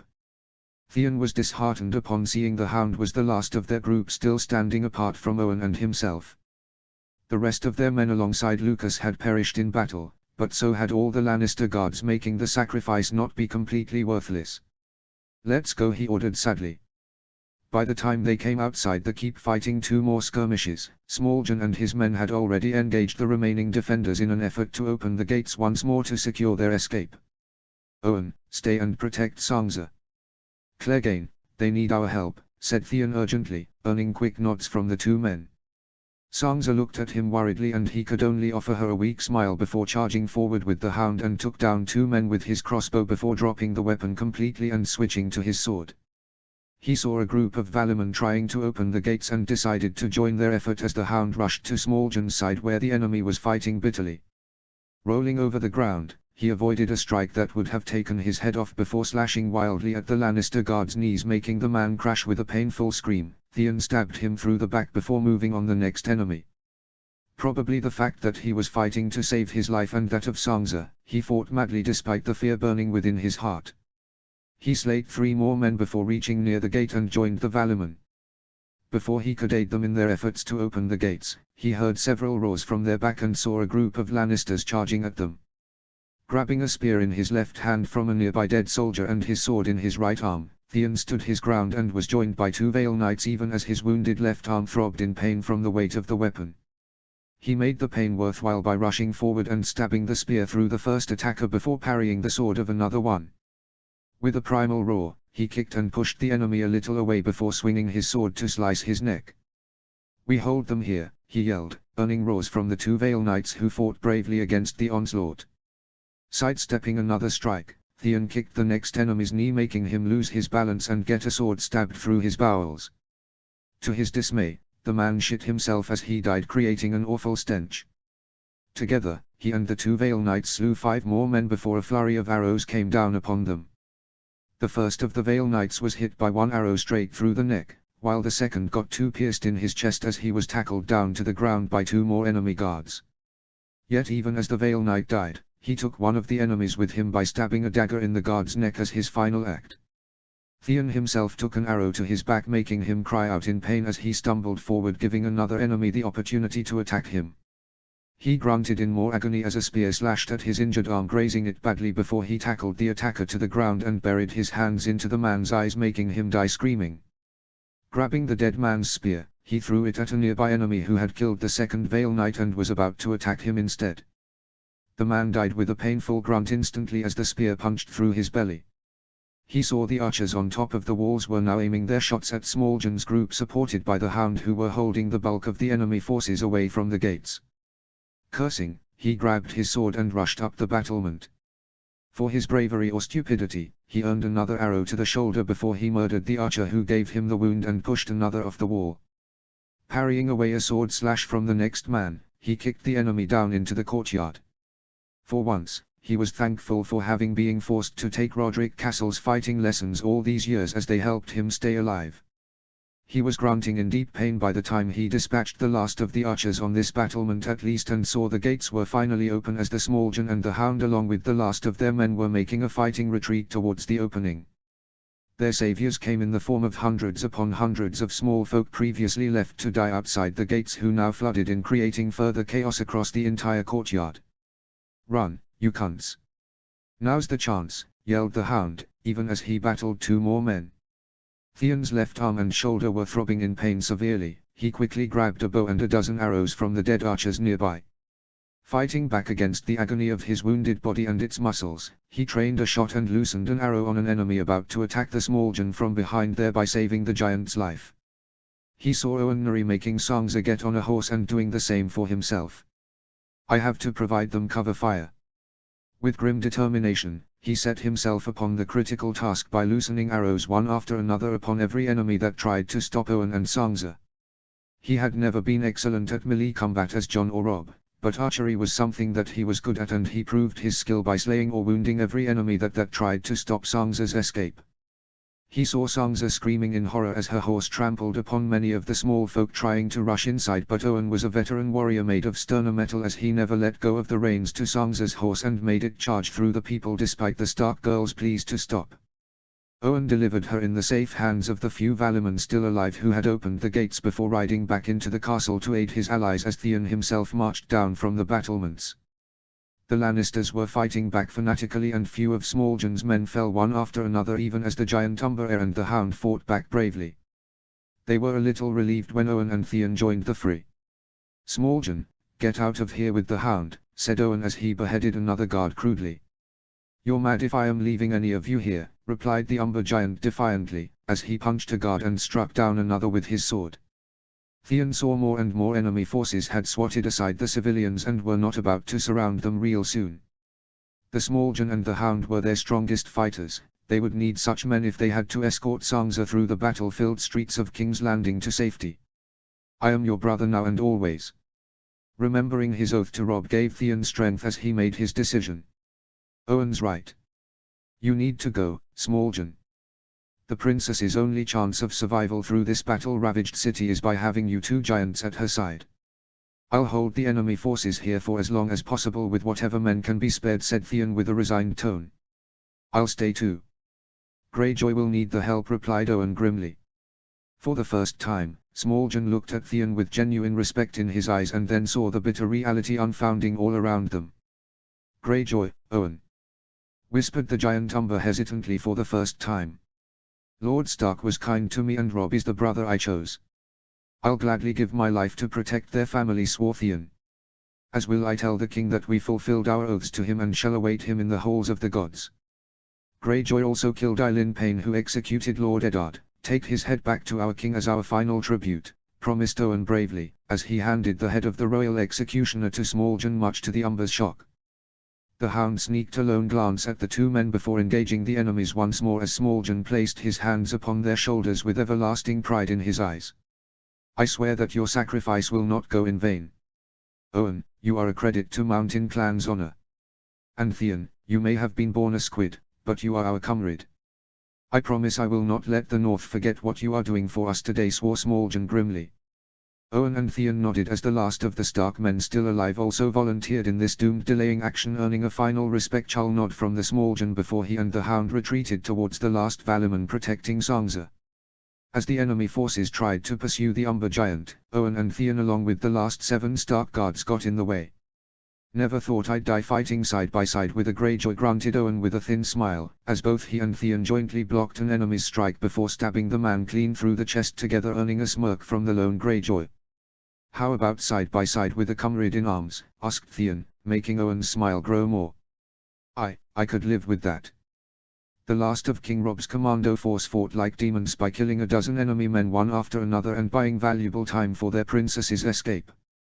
Their fate however was sealed as they too fell in quick succession, with Theon witnessing Owen getting stabbed by 4 enemies from multiple directions, The mountain clansman roared a primal death cry as he sliced the throats of the two in front of him who had dealt the mortal blow and was only silenced when he was at last beheaded by the other's enemies at his back. Theon himself had slain or severely wounded at least 7 more men and was the last man standing from their rearguard before he was struck by 2 arrows to the chest, making him fall to his knees. He saw the archers on the other battlements were about to deliver the killing blow even as his vision was fading. "I have kept my oath, Robb. I leave the rest to you. Win for all of us, Stark." "What is dead may never die," whispered Theon with a resigned smile, as a volley of arrows descended upon him and he knew no more. Present day. Sir Brydon and Lord Edmure witnessed the tears that fell from Robb's eyes as they finished reporting the news they had received from Smaljunumber. Sansa's rescue from the capital was a great victory, but judging from their king's heartbroken gaze and tears the price had been too high. "They kept their oaths," whispered Robb miserably, earning a grave nod from Sir Brydon. "They did, Your Grace. Most of the commando unit perished in this suicide mission, but their sacrifice helped us rescue Sansa from the Lannisters. Smaljun has already landed with her in the Vale alongside the Hound, while Dragonstone is being sieged by good portion of Lord Karstark's fleet, while Rakard himself is with a strike fleet near King's Landing for any opportunity to attack," reported the Blackfish solemnly. "The price of this victory was too high. I lost 2 good brothers in arms, Owen Norrie and Lucas Blackwood, my best friend and brother in all but blood, Theon, and more than 80 loyal men.